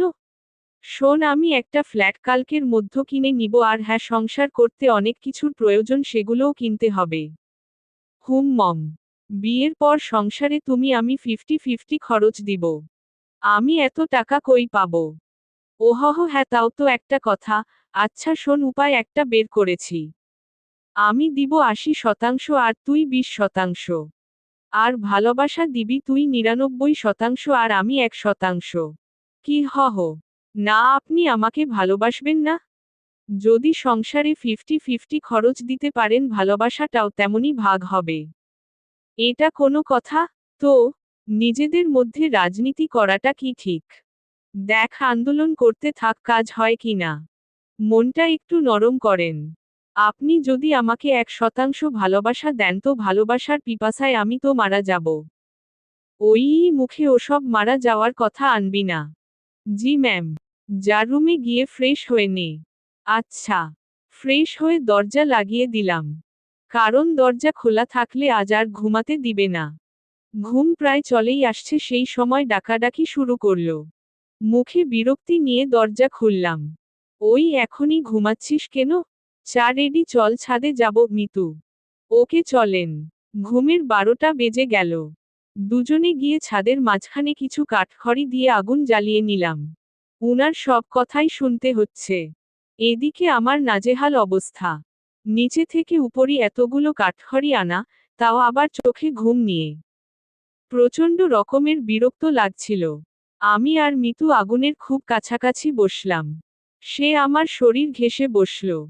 সে জগ থেকে একটা কাপে চা ঢালল। তারপর কাপটা আমার হাতে দিয়ে বলল, আগে তুমি খাও, এই পুরোটা না কিন্তু জাস্ট এক চুমুক তারপর আবার তুমি খাবে, মিতু। মিতু কথাটা বলে আমার হাতের মধ্যে দিয়ে হাত দিয়ে জড়িয়ে নিল আমি এক চুমুক খেলাম। আর তারপর ওনার মুখে ধরলাম। আমি যে জায়গাটায় ঠোঁট লাগিয়েছিলাম ঠিক সেখানে সে ঠোঁট লাগিয়ে চা খেল। খাওয়া শেষে মিতু আমার কাঁধে মাথা রাখল। ওই একটা গল্প বলো মিতু। রুমে গিয়ে বলবো নি আমি। জি না নাইম সাহেব এখানে বলেন। কি বলবো মাথায় আসছে না। আনরোমান্টিক একটা বর। তোমার কিছু বলতে হবে না আমিই বলছি শুনো। গান বলবো ভালোভাবে শুনবা। হুম্মম বলো। আমার কাছে তুমি মানে 7 রাজার ধন, আমার কাছে তুমি মানে অন্যরকম, আমার কাছে তুমি মানে আমার পোষা পাখি, দিনে রাইতে চোখ বুজিয়া তোমায় আমি দেখি, তোমার কাছে হয়তো বন্ধু আমি কিছু না, তাই তো তোমার স্বপ্নে বন্ধু আমি আসি না। এই ওয়েট আমি মিতুকে গানের মাঝে থামিয়ে দিলাম। কি হয়েছে? থামালে কেন? তুমি আমার স্বপ্নে আসো তো। আরে গাধা এটা গানের লাইনে আছে তাই বলছি, আমি তো জানি তুমি আমাকে কেমন ভালোবাসো। তুমি গানটা পারো? হুম। ওহহ দারুণ চলো একসাথে গাই। তারপর থেকে শুরু করলাম। আমি মানে তুমি আর তুমি মানে আমি, আমার কাছে আমার চেয়ে বন্ধু তুমি দামি, গলা ফাটিয়ে দুজন গান করলাম। আমাদের আওয়াজ শুনে ছাদে ছোট বড় সবাই এসে হাজির। আমরা সবাই গোল হয়ে বসলাম। আগুনটাও বড় করা হলো। তারপর সবাই মিলে আবার গান ধরলাম। রাতটা যে এমন হবে কখনো কল্পনাও করিনি। বাসার সবাই এসেছে শুধু মিতুর বাবা বাদে। আড্ডা শেষে রুমে আসলাম, মিতু তার রুমে গিয়ে ঘুমিয়েছে। আমি আমার রুমে শুয়ে পড়লাম। পরদিন সকাল বেলা অফিসে গেলাম দুজন। আগের দিনের মতো ডিউটি করে রাতে বাসায় ফিরলাম। এখন আমি একা রুমে থাকি না বাসার সবার সাথে আড্ডা দেই কথা বলি। দিন দিন আনন্দগুলো বাড়ছিল। কথায় আছে আনন্দ সুখ বেশি সময়ের জন্য নয়। সত্যি তাই, মিতুর বাবা এসে আমাকে জানিয়ে দিয়ে গেলেন কাল আমাদের বিয়ে আর কালকেই আমাদের বাসা ছাড়তে হবে। আমি আর ইরা বসে বসে ভাবছি কি করা যায়। দোস্ত শোন মিতু। বলেন আমি। এত ভেবে লাভ নেই, ব্যাগ গুছিয়ে ফেল। তাহলে আমরা কাল চলে যাচ্ছি? যাচ্ছি। অন্য কারো সাথে বিয়ে হলে তো যেতেই হতো তাই না? মম। তো ব্যাপারটাকে স্বাভাবিক নেওয়া দরকার না? হ্যাঁ ঠিক বলেছেন। এখানে আমার সম্পত্তির দাবি নিয়ে থাকতে পারতাম বাট ঠিক হবে না। ওসব ব্যাপার নিয়ে কথা না বলাই ভালো। উনাদের ভালোবাসা নিয়েই আমরা বাসা থেকে চলে যাব ওটাই আমাদের সম্পত্তি। হুমন্ত যা তোর ব্যাগ গুছিয়ে নে। রাতে ব্যাগপত্র গুছিয়ে নিলাম। সকাল বেলা আমাদের বিয়ে হলো। আমার পক্ষ থেকে মিতুর কাকা মুরব্বি হলেন। বিয়ের সব কাজ শেষে খাওয়া দাওয়া শেষ। এবার আমাদের যাওয়ার পালা। আমরা রাতে প্ল্যান করেছি বিয়ে করি আর যাই করি অফিস মিস দেওয়া যাবে না। এখান থেকে অফিসে যাব। তারপর কারো মাধ্যমে আমরা একটা বাসা ভাড়া নিব।